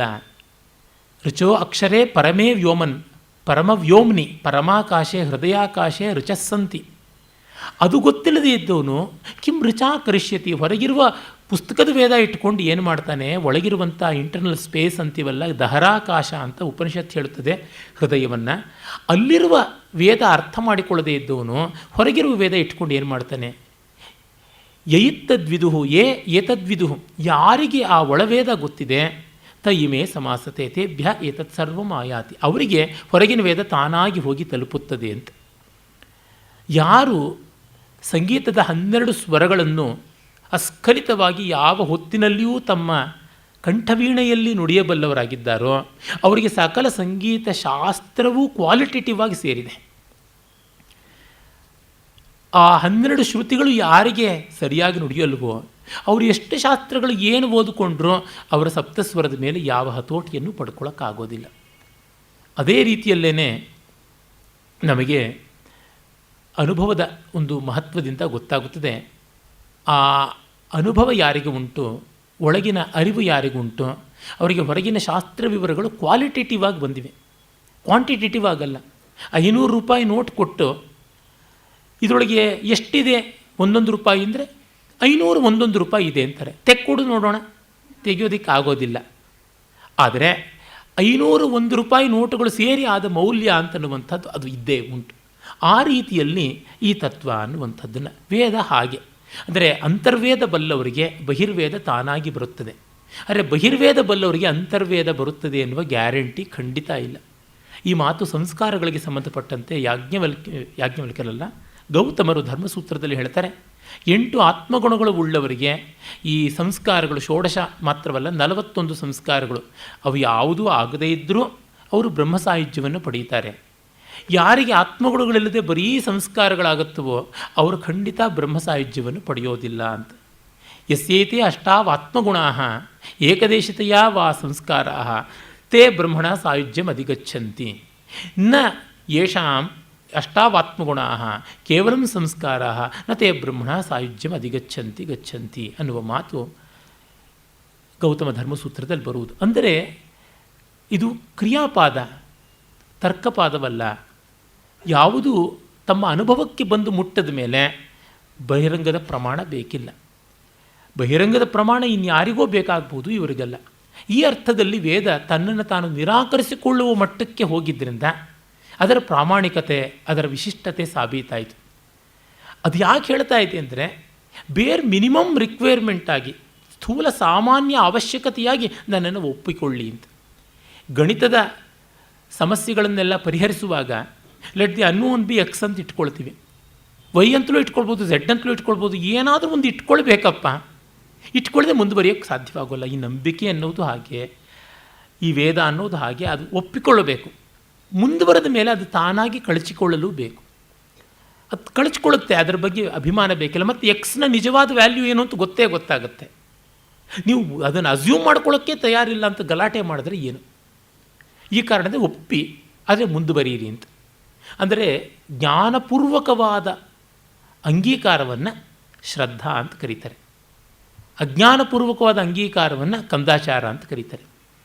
ವೇದ ನಿರೀಕ್ಷೆ ಮಾಡುವ ಶ್ರದ್ಧೆ, ವೇದದ ಸ್ವರೂಪ ಈ ಬಗೆಯಾದಂಥದ್ದು. ವೇದಾಂತ ಮಾತ್ರವಲ್ಲ, ನೀವು ತ್ರಿಪಿಟಕ ತೆಗೆದುಕೊಳ್ಳಿ, ಜೈನರು ಹೇಳುವಂಥ ಶ್ರುತ ತೆಗೆದುಕೊಳ್ಳಿ, ನಮ್ಮ ಶಿವಶರಣರ ವಚನಗಳನ್ನೇ ಆಧಾರವಾಗಿ ಇಟ್ಟುಕೊಂಡಿದ್ದಾರೆ. ಆ ಥರ ಪ್ರತಿಯೊಂದು ಕೂಡ ಯಾವ ಜ್ಞಾನಿಗಳ ಮಾತು ಎಂಥದ್ದಾಗಲಿ ಯಾವುದೂ ಕೂಡ ಟೆಕ್ಸ್ಟ್ ಈಸ್ ಎ ಪ್ರಿಟೆಕ್ಸ್ಟ್ ಅನ್ನುವಂಥದ್ದು. ಅರೆ ವಿ ನೀಡ್ ಎ ಪ್ರಿಟೆಕ್ಸ್ಟ್ ಇಲ್ಲದೆ ಮುಂದುವರಿಯೋಕ್ಕೆ ಸಾಧ್ಯವಿಲ್ಲ. ಇದು ಶಂಕರರ ದೃಷ್ಟಿ. ಹಾಗಾಗಿ ವೇದದ ಎಷ್ಟೋ ವಿವರಗಳು ಅಕ್ಷರಾರ್ಥದಲ್ಲಿ ನಮಗೆ ಮುಖ್ಯವಲ್ಲ. ಅದು ಅದರ ಉದ್ದೇಶವೂ ಅಲ್ಲ, ತಾತ್ಪರ್ಯದಿಂದ ನೋಡಬೇಕು ಅಂತ. ಹೀಗೆ ಶಾಂಕರ ದರ್ಶನದ ಸಾಮಾನ್ಯವಾಗಿ ಪ್ರಮಾಣ, ಪ್ರಮೇಯ, ಮೀಮಾಂಸೆ ನಡೆಯುವಂಥದ್ದು. ಮತ್ತು ಅಲ್ಲಿ ಜೀವನ್ಮುಕ್ತಿಯನ್ನು ಹೇಳಿದ್ದಾರೆ ಅಂತಂತೆ. ಜೀವನ್ಮುಕ್ತಿಯನ್ನು ಸಾಂಖ್ಯರು, ಯೋಗರು ಹೇಳ್ತಾರೆ, ಮತ್ತು ತಿರ್ಗಾ ನಮ್ಮ ಬೌದ್ಧರು ಹೇಳ್ತಾರೆ. ಆದರೆ ಶಾಂಕರ ವೇದಾಂತದ ಜೀವನ್ಮುಕ್ತಿ ಸಚ್ಚಿದಾನಂದ 3 ಇರುವಂಥದ್ದು. ವೇದಾಂತಿಗಳದೆಲ್ಲ ಮುಕ್ತಿ ಸಚ್ಚಿದಾನಂದವೇ. ನ್ಯಾಯ ವೈಶೇಷಿಕರದು ಬರೀ ಸನ್ಮಾತ್ರ, ಸಾಂಖ್ಯ ಯೋಗರದು ಸಚ್ಚಿನ್ ಮಾತ್ರ. ಆದರೆ ವೇದಾಂತಿಗಳದೆಲ್ಲ ಸಚ್ಚಿದಾನಂದ ಮಾತ್ರ. ಶಂಕರ, ರಾಮಾನುಜ, ವಲ್ಲಭಾದಿ ಎಲ್ಲರೂ ಕೂಡ ಆನಂದ ಅನಿವಾರ್ಯವಾದ ಅಂಗ ಅಂತ ಒಪ್ತಾರೆ. ಇದು ವೇದಾಂತದ ಹೆಗ್ಗಳಿಕೆ, ಹೆಚ್ಚುಗಾರಿಕೆ. ಇದಕ್ಕೆ ಯಾವ ಆಚಾರ್ಯರುಗಳ ಜೊತೆಗೂ ಭೇದ ಇಲ್ಲ. ಅರೆ ಶಂಕರರು ಇಲ್ಲಿ ಈಗಲೇ ಮುಕ್ತಿ ಅಂತ ಅಂತಾರೆ. ಮಿಕ್ಕ ದರ್ಶನಗಳಲ್ಲಿ, ವೇದಾಂತದ ಶಾಖೆಗಳಲ್ಲಿ ಆ ದೃಷ್ಟಿ ಇಲ್ಲ. ಇನ್ನು ರಾಮಾನುಜ, ಮಧ್ವ ಇತ್ಯಾದಿ ಆಚಾರ್ಯರುಗಳ ವೇದಾಂತದ ದೃಷ್ಟಿಕೋನವನ್ನು ನೋಡಿದ್ರೆ ಅಲ್ಲಿ ಅದು ತ್ರಿಪುಟಿಯನ್ನು ಒಪ್ಪುತ್ತದೆ. ಜ್ಞಾತೃ ಜ್ಞೇಯಗಳಿಗೆ ಪರಮಾರ್ಥತಃ ವ್ಯತ್ಯಾಸ ಇದ್ದೇ ಇರುತ್ತದೆ ಅಂತ ಸ್ವಾಮಿ ಪ್ರಭವಾನಂದರ ಮಾತಿನಲ್ಲೇ ಹೇಳೋದಿದ್ದರೆ, ಜ್ಞಾತೃಜ್ಞೇಯಗಳೆರಡೂ ಸತ್ಯವಾಗಿರಬೇಕು, ಅದಿಲ್ಲದಿದ್ದರೆ ಜ್ಞಾನವೇ ಅಸಂಭವ. ಈ ಪ್ರಮೇಯವೇ ಮಧ್ವರ ವಸ್ತು ಸತ್ತಾವಾದಕ್ಕೆ ತಳಹದಿ ಅಂತ. ರಿಯಲಿಸ್ಟಿಕ್ ಆದ ಫಿಲಾಸಫಿಗಳಿಗೆಲ್ಲವೂ ಅಷ್ಟೇ. Subject object difference is eternal ಅಂತ. ಆದರೆ ಈ ಹೊತ್ತಿನ ವಿಜ್ಞಾನವನ್ನು ನೋಡಿದಾಗ ಒಂದು ಹಂತಕ್ಕೆ ಮಾತ್ರ ಇದು ಸರಿ, ಮತ್ತೊಂದು ಹಂತಕ್ಕಲ್ಲ ಅಂತ ಗೊತ್ತಾಗುತ್ತದೆ. ಅಂದರೆ ನ್ಯೂಟೋನಿಯನ್ ಫಿಸಿಕ್ಸ್ವರೆಗೂ ಇದು ಸರಿ. ಇದನ್ನು ಫಿಸಿಕ್ಸ್ನ ಒಂದು ಪರಿಭಾಷೆಯಲ್ಲಿ ಹೇಳೋದಿದ್ದರೆ, ಯಾವುದನ್ನು ನಾವು ಪಾರ್ಟಿಕಲ್ ಥಿಯರಿ ಅಂತೀವಿ ಅಲ್ಲಿ ಇದು ಸರಿಯಾಗುತ್ತೆ. ಫೀಲ್ಡ್ ಥಿಯರಿಯಲ್ಲೇ ಕ್ವಶ್ಚನಬಲ್ ಆಗ್ತಾ ಬರ್ತದೆ. ಮತ್ತು ಕ್ವಾಂಟಮ್ ಥಿಯರಿಯಲ್ಲಿ ಸಂಪೂರ್ಣವಾಗಿ ಪರಾಸ್ತವಾಗಿಬಿಡುತ್ತೆ. ನೀವು ಗಮನಿಸಿರ್ಬೋದು, ಮೊದಲಿಂದಲೂ ನಾನು ಆಧುನಿಕ ವಿಜ್ಞಾನವನ್ನು ಹೋಲಿಕೆಗಿಟ್ಟುಕೊಂಡು ಜೀವ ಮತ್ತು ಭೌತಶಾಸ್ತ್ರಗಳನ್ನು ಇಟ್ಕೊಂಡು ಬರ್ತಾ ಇರೋದಕ್ಕೆ ಕಾರಣ ಏನಂದರೆ, ಆ ವಿಚಾರ ಕ್ರಮವನ್ನು ನಾವು ಗಮನಿಸಬೇಕು. ಮತ್ತು ಅವು 1000 ಕ್ಷೇತ್ರಗಳಲ್ಲಿ ತಮ್ಮ ತನವನ್ನು ತೋರ್ಪಡಿಸಿ ಕೊಟ್ಟಿವೆ. ನಮ್ಮ ಶಾಸ್ತ್ರಗಳು ಏನು ಮಾಡಿವೆ, ಎಷ್ಟು ಮಾಡಿವೆ ಅನ್ನೋದು ಗಮನಿಸ್ಕೊಳ್ತಾ ಮಾಡಬೇಕು. ಹಾಗಾಗಿ ತಟಸ್ಥರ ಅಳತೆಗೋಲು ಇರಲಿ ಅಂತ. ಯಾಕೆಂದರೆ ಅವರಿಗೆ ಶಂಕರರ ಗೆದ್ದರೆ ಏನು, ಜೈನರ ಗೆದ್ದರೆ ಏನು, ವಲ್ಲಭರ ಗೆದ್ದರೆ ಏನು, ರಾಮಾನುಜರ ಗೆದ್ದರೆ ಏನು, ಸಾಂಖ್ಯರ ಗೆದ್ದರೆ ಏನು, ವೈಶೇಷಿಕರ ಸೋತ್ರ ಏನು, ಅವರಿಗೇನೂ ಸಮಸ್ಯೆ ಇಲ್ಲ. ಹೀಗಾಗಿ ತಟಸ್ಥರ ತೀರ್ಮಾನ ಅಂತಂದುಕೊಂಡು ಭೌತಾದಿ ಶಾಸ್ತ್ರಗಳು ವಿಜ್ಞಾನದವರು ಇಂದಿಗೇ ಮತ ಉಚಿತ ಮಂಕುತಿಮ್ಮ ಅಷ್ಟೇ ಅವ್ರು ಹೇಳೋದು. ಈ ಹೊತ್ತಿಗೆ ನಮಗೆ ಗೊತ್ತಿರೋದು ಇಷ್ಟು ಅಂತ ಅಂತಾರೆ. ಅಷ್ಟು ಮಟ್ಟಿಗೆ ಅವರು ಟೆಂಟೇಟಿವ್ ಆಗಿ ಅಷ್ಟರ ಮಟ್ಟಿಗೆ ಅವರು ಅನ್ಬಯಾಸ್ಡ್ ಆಗಿ ನೋಡ್ತೀವಿ ಅನ್ನುವ ಅಳತೆಗೋಲುಗಳು ಇಟ್ಟುಕೊಂಡ ಕಾರಣ ಅದನ್ನು ಹೋಲಿಕೆಯಾಗಿ ಇಟ್ಕೊಳ್ಳೋಣ ಅಂತ. ಹೀಗಾಗಿ ಈ ಪರಮಾರ್ಥ ಭೇದವನ್ನು ಜ್ಞಾತೃಜ್ಞೇಯಗಳ ಮಧ್ಯೆ ಇಟ್ಕೊಂಡಿರೋದು. ಅದು ರಾಮಾನುಜರು ಅಷ್ಟೇ, ಮಧ್ವರು ಅಷ್ಟೇ, ವಲ್ಲಭ ನಿಂಬಾರ್ಕಾದಿಗಳು ಅಷ್ಟೇ. ಮತ್ತು ಇನ್ನೂ ಒಂದು ಮುಖ್ಯ ತತ್ವ, ಈ ಎಲ್ಲ ಇದನ್ನು ಸೇಶ್ವರ ವೇದಾಂತ ಅಂತ ಕರಿತೀವಿ, ಆಗಮ ಪ್ರೇರಿತವಾದ ವೇದಾಂತ ಅಂತ ಕರಿತೀವಿ. ಇಲ್ಲಿ ವೇದಾಂತದ ಸೂತ್ರಗಳಲ್ಲಿ ಎಲ್ಲಿಯೂ ಶಿವನ ವಿಷ್ಣುವಿನ ಹೆಸರು ಬರೋಲ್ಲ. ಅಥಾತೋ ಬ್ರಹ್ಮ ಜಿಜ್ಞಾಸ ಅಂತಿದೆ ಹೊರತು ಅಥಾತೋ ಶ್ರೀಹರಿ ಜಿಜ್ಞಾಸ, ಅಥಾರ್ಥೋ ಶ್ರೀ ಮಹಾವಿಷ್ಣು ಜಿಜ್ಞಾಸ, ಅಥಾತ ಶ್ರೀ ಮಹಾವಿಷ್ಣು ಜಿಜ್ಞಾಸ, ಅಥಾತ ಶಿವ ಜಿಜ್ಞಾಸ, ಅಥಾತೋ ಹರ ಜಿಜ್ಞಾಸ ಅಂತೇನೂ ಇಲ್ಲ. ಬ್ರಹ್ಮ ಬೃಹಿವೃದ್ಧವು ದೊಡ್ಡದು ಅನ್ನುವಂಥದ್ದೇನೆ. ಅಲ್ಲಿ ಬ್ರಹ್ಮವಸ್ತು ಅನ್ನೋದು ಹರಿ ಅಥವಾ ವಿಷ್ಣು ಅಥವಾ ಈಶ್ವರ ಅಥವಾ ಶಕ್ತಿ ಅಂತ ಅಲ್ಲಿ ಇನ್ನೊಂದು ಸಬ್ಸ್ಟಿಟ್ಯೂಟ್ ಮಾಡಿಕೊಂಡು ಆಮೇಲೆ ಆ ದೇವತಾ ಸ್ವರೂಪವನ್ನು ಪುರಾಣಾದಿಗಳಲ್ಲಿ, ಆಗಮಾದಿಗಳಲ್ಲಿ, ವೇದಾದಿಗಳಲ್ಲಿ ಇಟ್ಟುಕೊಂಡು ಹೋಗುವಂಥದ್ದಾಗಿದೆ. ಹೀಗಾಗಿ ಆ ದೇವತೆಗಳ ರೂಪವೇ ಬಹಳ ಮುಖ್ಯವಾಗುತ್ತದೆ. ವಿಷ್ಣು ಯಾರು ಅಂತ ಗೊತ್ತಾಗಬೇಕಾದ್ರೆ ಶಂಖಚಕ್ರ ಗದೆ ಇರಲೇಬೇಕು, ಶಿವ ಯಾರು ಅಂತ ಗೊತ್ತಾಗಬೇಕಾದ್ರೆ ಶೂಲ ಪರಶು ಇವೆಲ್ಲ ಇರಲೇಬೇಕು ಅಂತನ್ನುವಂಥದ್ದು. ಹೀಗಾಗಿ ರೂಪನಿಷ್ಠೆ ಇಲ್ಲಿ ಹೆಚ್ಚಾಗುತ್ತದೆ, ರೂಪದಿಂದಲೇ ಸ್ವರೂಪ ಅಂತ. ಇದು ಇನ್ನೊಂದು ಮುಖ್ಯವಾದದ್ದು. ಮತ್ತು ದೇಶಕಾಲಗಳ ಪರಮಾರ್ಥ ಸತ್ತೆಯನ್ನು ಒಪ್ಪುವುದಾಗುತ್ತದೆ, ದ್ವೈತ ವಿಶಿಷ್ಟಾದ್ವೈತ, ಹಾಗೆ ಅಚಿಂತ್ಯ ಭೇದಾದಿಗಳು ಎಲ್ಲವೂ ಕೂಡ. ಇದನ್ನು ದೇಶಕಾಲಗಳ ಪರಮಾರ್ಥತೆಯನ್ನು ನ್ಯಾಯದವರು ಒಪ್ಪಿದ್ದಾರೆ, ವೈಶೇಷಿಕರು ಒಪ್ಪಿದ್ದಾರೆ, ಸಾಂಖ್ಯರು ಒಪ್ಪಿದ್ದಾರೆ, ಯೋಗರು ಒಪ್ಪಿದ್ದಾರೆ, ಮೀಮಾಂಸಕರು ಒಪ್ಪಿದ್ದಾರೆ. ಮತ್ತೆ ಹೇಳ್ತಾ ಇದ್ದೀನಿ, ಶಂಕರೊಬ್ಬರು ಬಿಟ್ಟು ಇನ್ನು ಎಲ್ಲರದು ಒಂದು ದಾರಿಗೆ ಬರುತ್ತೆ ಸಾಮಾನ್ಯವಾಗಿ, ಎಲ್ಲ ರಿಯಲಿಸ್ಟಿಕ್ ಸ್ಕೂಲ್ನವರು. ಹೀಗಾಗಿ ದೇಶಕಾಲಗಳ ಪರಮಾರ್ಥತೆಯನ್ನು ಒಪ್ಪಿದ್ದಾರೆ. ಆದರೆ ಇಂದಿನ ವಿಜ್ಞಾನದಿಂದ ನಮಗೆ ಗೋಚರವಾಗ್ತಾ ಇದೆ ಮತ್ತು ಅದು ನಮ್ಮ ಅನುಭವಕ್ಕೂ ಬರ್ತಾ ಇದೆ, ದೇಶಕಾಲಗಳ ಸಾಪೇಕ್ಷತೆ. ನೀವು ಮೇಲೆ ಕೂತಿದ್ದೀರಾ, ಕೆಳಗೆ ಕೂತಿದ್ದೀರಾ ಅಂದರೆ ನೀವೇನಂತೀರ? ನೆಲಕ್ಕೆ ಹೋಲಿಸಿದ್ರೆ ಮೇಲೆ ಕೂತಿದ್ದೀವಿ ಅನ್ಬೇಕು, ನನ್ನ ಈ ವೇದಿಕೆಗೆ ಹೋಲಿಸಿದ್ರೆ ಕೆಳಕ್ಕೆ ಕೂತಿದ್ದೀವಿ ಅನ್ಬೇಕು. ಹಾಗಾಗಿ ಯಾರಿಗೆ ಹೋಲಿಸಿ ಅಂತ ಕೇಳಬೇಕು. ನೀವು ಚಿಕ್ಕವರ ದೊಡ್ಡವರ ಅಂದರೆ ಯಾವ ವಯಸ್ಸಿನವರ ಜೊತೆಗೆ ಹೋಲಿಸಿ ಅಂತ ಕೇಳಬೇಕಾಗುತ್ತದೆ. ನೀವು ಒಳ್ಳೆಯವರ ಕೆಟ್ಟವರ ಅಂದರೆ ಯಾವ ಅರ್ಥದಲ್ಲಿ? ನಾವು ಮಹಾ ಸರ್ವಸಂಗ ಪರಿತ್ಯಾಗಿಗಳಾದ ಲೋಕಹಿತೈಕ ಕಾಮಿಗಳಾದ ದದೀಚಿ, ಬಲಿ ಮೊದಲಾದವ್ರ ಜೊತೆಗೆ ಹೋಲಿಸಿದ್ರೆ ನಾವು ತುಂಬ ಸಾಮಾನ್ಯರು, ಕೆಟ್ಟವರು ಅಂತಲೇ ಅನ್ಬೇಕು. ಪರಮ ನಿಕೃಷ್ಟರಾದಂಥವರು, ಲೋಕ ಭೀಕರರಾದಂಥವರು, ಭಯೋತ್ಪಾದಕರಿಗೆ ಹೋಲಿಸಿದ್ರೆ ಬಹಳ ಸಜ್ಜನರು ಅನ್ಬೇಕು. ಅಂದರೆ ಮತ್ತೊಂದನ್ನು ಹೋಲಿಕೆಗೆ ತೆಗೆದುಕೊಳ್ಳದೆ ನಮ್ಮ ಸ್ವರೂಪ ಹೇಳೋಕ್ಕಾಗಲ್ಲ. ಇದು ಸಾಪೇಕ್ಷತೆ. ಹೀಗೆ ವಸ್ತು ಸಾಪೇಕ್ಷತೆ ಇದೆ ಅಂದರೆ ದೇಶ ಸಾಪೇಕ್ಷತೆಯೂ ಇದೆ, ಕಾಲ ಸಾಪೇಕ್ಷತೆಯೂ ಇದೆ. ನಿನ್ನೆ ದೇಶಕಾಲ ಸಾಪೇಕ್ಷತೆಯನ್ನು ನಾನು ಸ್ಪಷ್ಟವಾಗಿ ಹೇಳಿದೆ. ಹುಚ್ಚಿಬಿಡದೆ ಮದುವೆ ಆಗುವಲ್ಲ, ಮದುವೆ ಆಗದೆ ಹುಚ್ಚಿಬಿಡೋದಿಲ್ಲ ಅನ್ನೋದನ್ನು ದಿಕ್ಕು ಕಾಲಗಳ ರೀತಿಯಿಂದ.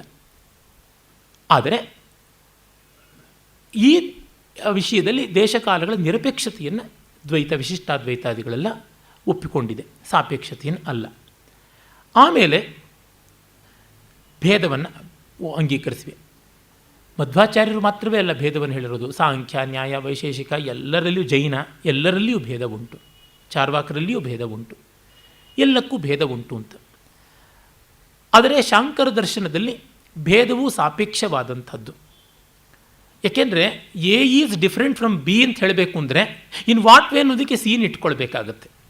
ಈಗ ನಾನು ಚಿಕ್ಕವನ ದೊಡ್ಡವನ ಅಂತ ಅನ್ಬೇಕಾದ್ರೆ ಇನ್ನೊಬ್ಬರು ಅಂತ ಮತ್ತೊಂದು ಬೇಕು. ಇವರಿಬ್ಬರ ಮಧ್ಯೆ ಏನು ವ್ಯತ್ಯಾಸ ಇದೆ ಅಂದರೆ ಮತ್ತೊಂದನ್ನು ಎರಡು ಸ್ಟಿಕ್ಕಾಗಿ ಇಟ್ಕೊಳ್ಬೇಕು. ಎಗೂ ಬಿಗೂ ನಡುವೆ ಇರತಕ್ಕಂಥ ವ್ಯತ್ಯಾಸ ಯಾವ ರೀತಿಯಾದದ್ದು ಅಂದರೆ ಸಿಯ ಅಳತೆಗೋಲಿಂದ ಗೊತ್ತಾಗಬೇಕು. ಅಳತೆಗೋಲೊಂದು ಬೇರೆ. ಏನ ಭೇದ ಹೇಳೋದಕ್ಕೆ ಬಿ ಅನ್ನೋನು ಬೇಕು ಅಂದರೆ ಬಿಯನ್ನು ಮೊದಲು ಎಸ್ಟಾಬ್ಲಿಷ್ ಮಾಡಬೇಕು, ಬಿನ ಎಸ್ಟಾಬ್ಲಿಷ್ ಮಾಡೋದಕ್ಕೆ ಸಿ ಒಂದು ಬೇಕು. ಹೀಗೆ ಇದು ಬಂದು ಅನವಸ್ಥಾ ದೋಷ ಅಂತ ಒಂದು ದೋಷವಾಗುತ್ತದೆ ಅಂತ. ಇದು ಶಂಕರರ ವಾದ. ಮಧ್ವ ರಾಮಾನುಜಾದಿಗಳ ವಾದ ಭೇದ ಸ್ವಯಂ ನಿಷ್ಠವಾದದ್ದು ಅಂತ, ಆ ವಸ್ತುವಿನಲ್ಲಿಯೇ ಭೇದ ಇರುವಂಥದ್ದು ಅಂತ ಹೇಳಿಬಿಟ್ಟಿದ್ದನು. ಇದಕ್ಕೆ ಶಂಕರರ ಪ್ರಶ್ನೆ ಏನಂದರೆ, ಇದನ್ನು ನೀವು ಎಚ್ಚರದಲ್ಲಿ ಹೇಳ್ತೀರಾ, ಮನಸ್ಸಿನ ಜಾಗೃತ ಸ್ಥಿತಿಯಲ್ಲಿ ಹೇಳ್ತಿದ್ದೀರಾ, ದ್ವಂದ್ವಾತ್ಮಕವಾದ ನಿಶ್ಚಯಾತ್ಮಕವಾದ ಮನೋಬುದ್ಧಿಗಳ ಸ್ಥಿತಿಯಲ್ಲಿ, ಗಾಢ ನಿದ್ರೆಯಲ್ಲಿ ಭೇದ ಇತ್ತೆ. ಗಾಢ ನಿದ್ರೆಯಲ್ಲೂ ನಾನು ಗಣೇಶ, ನನಗಿಷ್ಟು ವಯಸ್ಸು, ನಾನು ಇಂಥದ್ದು ಓದಿದ್ದೀನಿ, ಇಂಥಷ್ಟು ಜನರ ಹತ್ರ ಬಯಸ್ಕೊಂಡಿದ್ದೀನಿ, ಇದೆಲ್ಲ ನನಗೆ ಅರಿವಿರುತ್ತಾ? ಇಲ್ಲ. ಹೀಗಾಗಿ ಗಾಢ ನಿದ್ರೆಯಲ್ಲಿ ನ ತತ್ರ ಬ್ರಾಹ್ಮಣೋ ಭವತಿ, ನ ತತ್ರ ಪೌಲ್ಕಸೋ ಭವತಿ. ಉಪನಿಷತ್ತು ಹೇಳುತ್ತದೆ, ಅಲ್ಲಿ ಬ್ರಾಹ್ಮಣನಾಗಿಲ್ಲ, ಚಂಡಾಲನಾಗಿಲ್ಲ, ನ ತತ್ರ ರಥಾಹ, ನ ತತ್ರ ಅಶ್ವಾಹ, ಅಲ್ಲಿ ಕುದುರೆಗಳಿಲ್ಲ, ಅಶ್ವಗಳಿಲ್ಲ, ಯಾವುದು ಏನೂ ಇಲ್ಲ, ಎಂಥದ್ದೂ ಇಲ್ಲ. ಅದರಿಂದಲೇ ಒಬ್ಬರನ್ನ ಕೇಳಿದೆ, ಚೆನ್ನಾಗಿ ನಿದ್ರೆ ಮಾಡಿದ್ರೆ ನಾವು ಚೆನ್ನಾಗಿ ನಿದ್ರೆ ಬಂತು ಅಂದರೆ ನಾವು ಪ್ರಶ್ನೆ ಕೇಳೋದೇ ಇಲ್ಲ. ಯಾಕೆಂದರೆ ಆ ನಿದ್ರಾನುಭವ ನಮ್ಮದೇ ಹೌದು ಅನ್ನೋದು ಗೊತ್ತಿದೆ. ಆನಂದಾನುಭವವೂ ಹಾಗೇನೆ. ಹೊಟ್ಟೆ ತುಂಬ ಊಟ ಮಾಡಿದ್ರೆ ತೃಪ್ತಿ ಆಯಿತು ಅಂದರೆ ತೃಪ್ತಿ ಏನಂತ ನಮಗೆ ಗೊತ್ತಿದೆ. ಹೀಗಾಗಿ ಆ ಪರಿಪೂರ್ಣತೆಯ ಅನುಭವದಲ್ಲಿ ಭೇದ ಇಲ್ಲದ ಆ ಸ್ಥಿತಿ ಪರಮಾರ್ಥ, ಮಿಕ್ಕಿದ್ದೆಲ್ಲ ಅಪರಮಾರ್ಥ. ಭೇದ ಇಲ್ಲ ಅಂತ ಹೇಳೋಲ್ಲ ಶಂಕರರು, ಭೇದ ಪರಮಾರ್ಥವಲ್ಲ ಅಂತಂತಾರೆ. Differences exist but they exist at one level ಅನ್ನುವಂಥದ್ದು. ಇಲ್ಲಿ ಎಲ್ಲ ಹಂತದಲ್ಲಿಯೂ ವ್ಯತ್ಯಾಸ ಇರುತ್ತದೆ ಅನ್ನುವಂಥದ್ದು ಈ ರಿಯಲಿಸ್ಟಿಕ್ ಸ್ಕೂಲ್ಸ್ ಆಫ್ ವೇದಾಂತ ಅಂತೀವಲ್ಲ, ಆ ಒಂದು ವಾಸ್ತವ ಸತ್ತಾ ದೃಷ್ಟಿಯ ವೇದಾಂತವಾದಿಗಳ ಅಭಿಪ್ರಾಯವಾಗಿದೆ.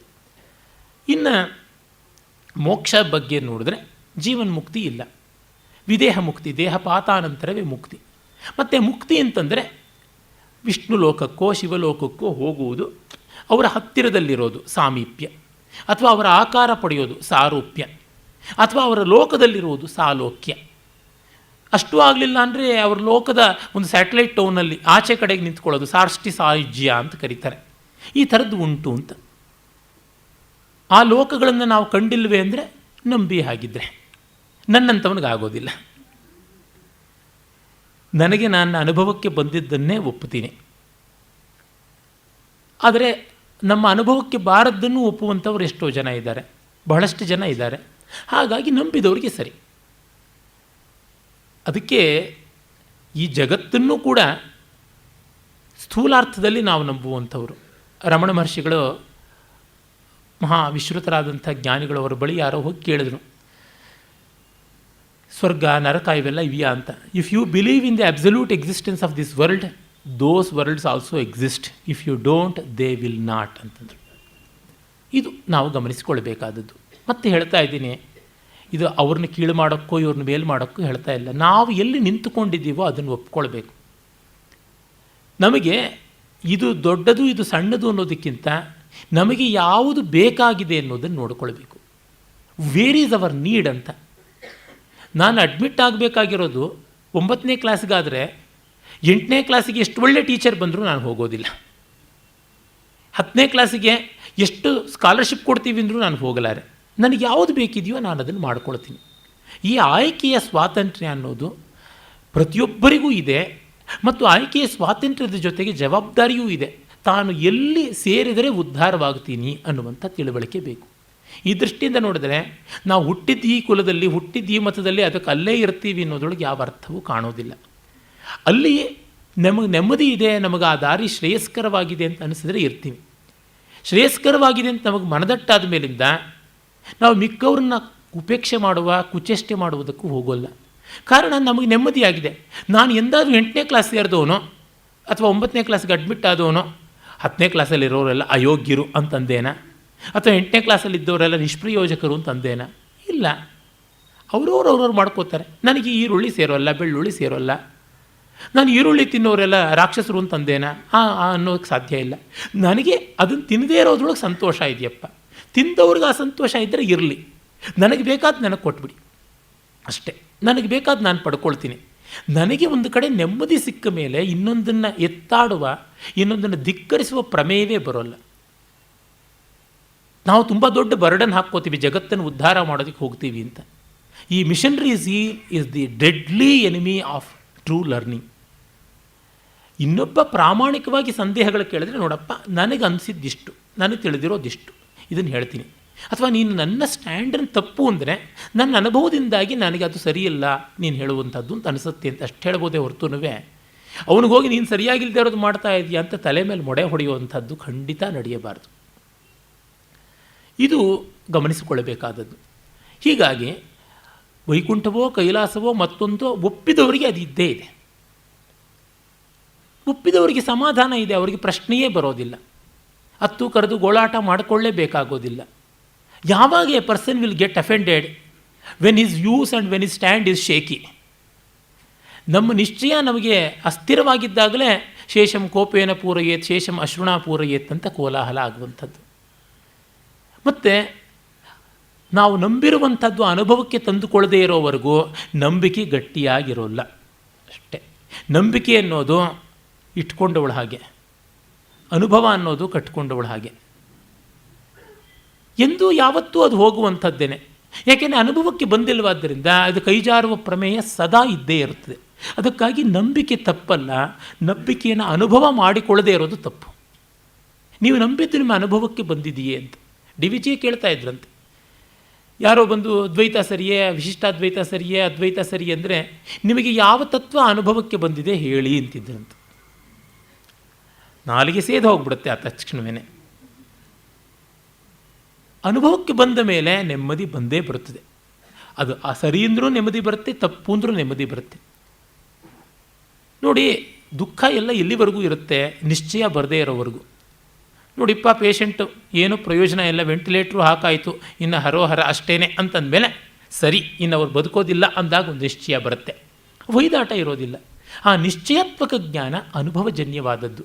ಅದು ಬಂದ ಮೇಲೆ ನಮಗೆ ಕೀಳರಿಮೆ ಮೇಲರಿಮೆಗಳು ಕಾಡದೇ ಇರೋದು ಮಾತ್ರವಲ್ಲ, ಗೊಂದಲಗಳು ಇರೋದಿಲ್ಲ, ಯಾವ ರೀತಿಯ ತೊಡಕು ಇರೋದಿಲ್ಲ. ಇದು ಸ್ವಸ್ಥಾನ ಪರಿಜ್ಞಾನ ಬರುವಂಥದ್ದಾಗುತ್ತದೆ. ಆ ಕಾರಣದಿಂದ ಇಲ್ಲಿ ಯಾರ ಒಪಿನಿಯನ್ಗೂ ನೀವು ತುತ್ತಾಗಬೇಕಾಗಿಲ್ಲ, ನೇರವಾಗಿ ಶೋಧನೆ ಮಾಡಿ ನೋಡಿಕೊಳ್ಳೋದು ಮೇಲು. ಇದು ಸಾಧ್ಯವ ಸಾಧುವ ಯಾವ ರೀತಿಯಾದದ್ದು ಅನ್ನುವಂಥದ್ದು. ಹೀಗೆ ಜಗತ್ತು ಜೀವ ಈಶ್ವರಗಳ ಪರಮಾರ್ಥ ಭೇದವನ್ನು ಮತ್ತು ಮೋಕ್ಷದ ಒಂದು ಜೀವನ್ಮುಕ್ತೀತರವಾದಂಥ ಅಂದರೆ ವಿದೇಹ ಮುಕ್ತಿಯ ಆಯಾಮವನ್ನು ಮತ್ತು ಆ ಮೋಕ್ಷದಲ್ಲಿ ಕೂಡ ಆ ಉಪಾಸ್ಯ ದೇವತೆಯ ಜೊತೆಗೆ ಅತ್ಯಂತ ಏಕಭಾವ ಅನ್ನೋದು ಇಲ್ಲ, ಭಿನ್ನತೆ ಇರುತ್ತದೆ. ರಾಮಾನುಜ ದರ್ಶನದಲ್ಲೇ ಮಧ್ವ ದರ್ಶನಕ್ಕಿಂತ ಸ್ವಲ್ಪ ಭಿನ್ನವಾಗುವ ಮಟ್ಟಕ್ಕೆ ಈ ಜಗತ್ತು ಮತ್ತು ಜೀವ ಅನ್ನುವಂಥದ್ದು ಶೇಷ, ಪರಮಾತ್ಮ ಈಶ್ವರ ಶೇಷವನ್ನು ಹೊಂದಿದವನು. ಇಲ್ಲಿ ಅವನ ಅಂಗಭೂತವಾಗಿರುತ್ತಾರೆ ಅಂತ. ಮಧ್ವಾಚಾರ್ಯರಲ್ಲಿ ಅಂಗವೂ ಅಲ್ಲ ಪ್ರತ್ಯೇಕ ಅಂತನ್ನುವಂಥದ್ದು ಉಂಟು. ಆದರೂ ಇಲ್ಲಿ ಅಂಗ ಅನ್ನುವಲ್ಲೂ ಬೇರೆ ಅನ್ನುವುದು ಉಂಟು. ವಿಶಿಷ್ಟಾದ್ವೈತ ಅಂತ ಅನ್ನುವುದರೊಳಗೆ ಅದ್ವೈತ ಅನ್ನೋದು ವಿಶಿಷ್ಟವಾದ ರೀತಿಯಲ್ಲಿ ಅಂತ. ಕೈ ದೇಹಕ್ಕೆ ಸೇರಿದೆ, ಅರೆ ದೇಹ ಕೈಗೆ ಸೇರಿಲ್ಲ ಅನ್ನುವ ದೃಷ್ಟಿ. ಒಟ್ಟಿನಲ್ಲಿ ಪೃಥಕ್ಕರಣ ಬೇರೆ ಅನ್ನುವ ಭಾವ ಉಂಟು. ಹಾಗಾಗಿ ವಿಶಿಷ್ಟಾದ್ವೈತವು ಪರಮಾರ್ಥತಃ ಭೇದವನ್ನೇ ಒಳಗೊಂಡಂಥದ್ದು. ಅದರಿಂದಲೇ ಅದು ರಿಯಲಿಸ್ಟಿಕ್ ಸ್ಕೂಲ್ ಆಫ್ ಫಿಲಾಸಫಿ. ಇದನ್ನು ನಾವು ಗಮನಿಸಿಕೊಳ್ಳಬೇಕು. ಹೀಗೆ ಬರುತ್ತದೆ. ಮತ್ತು ಭಕ್ತಿಯನ್ನು ಸಾಧನ ಅಂತ ಹೇಳುವಾಗ, ಭಕ್ತಿ ಅಂದರೆ ಈಶ್ವರ ಪ್ರಣಿಧಾನ ಅಂತ ಯೋಗದಲ್ಲಿ ಏನು ಹೇಳಿದೆ ಆ ದಾರಿಯನ್ನೇ ನೋಡುವಂಥದ್ದಾಗಿದೆ. ಕರ್ಮವೂ ಕೂಡ ಅದಕ್ಕೆ ಪೂರಕವಾದದ್ದು. ಭಗವತ್ ಪೂಜೆ, ಕೈಂಕರ್ಯ ಮೊದಲಾದವು. ಮತ್ತು ಶಾಂಕರ, ರಾಮಾನುಜ, ಮಧ್ವಾದಿ ಸಕಲ ದರ್ಶನಗಳು ಯೋಗವನ್ನು, ಅಷ್ಟಾಂಗ ಯೋಗವೂ ಇರಬಹುದು, ಅದು ಯಾವುದೇ ಆಗಿರಬಹುದು. ಒಟ್ಟಿನಲ್ಲಿ ವೇದಾಂತದ ಶ್ರವಣಮನನ ನಿಧಿಧ್ಯಾಸನ ಅನ್ನುವ ಯೋಗ ಅಲ್ಲದೆ ಯಮ ನಿಯಮ ಆಸನಾದಿ ಅಷ್ಟಾಂಗ ಯೋಗಗಳನ್ನು ಒಪ್ಪಿವೆ, ಸಾಧನಶಾಸ್ತ್ರವಾಗಿ ಒಪ್ಪಿವೆ. ಮತ್ತು ಚಿಂತನ ಕ್ರಮವಾಗಿ ಅಂದರೆ ತರ್ಕವಾಗಿ ನ್ಯಾಯ ವೈಶೇಷಿಕಗಳನ್ನು ಒಪ್ಪಿವೆ, ಸಾಧನವಾಗಿ ಸಾಂಖ್ಯ ಯೋಗಗಳನ್ನು ಒಪ್ಪಿವೆ.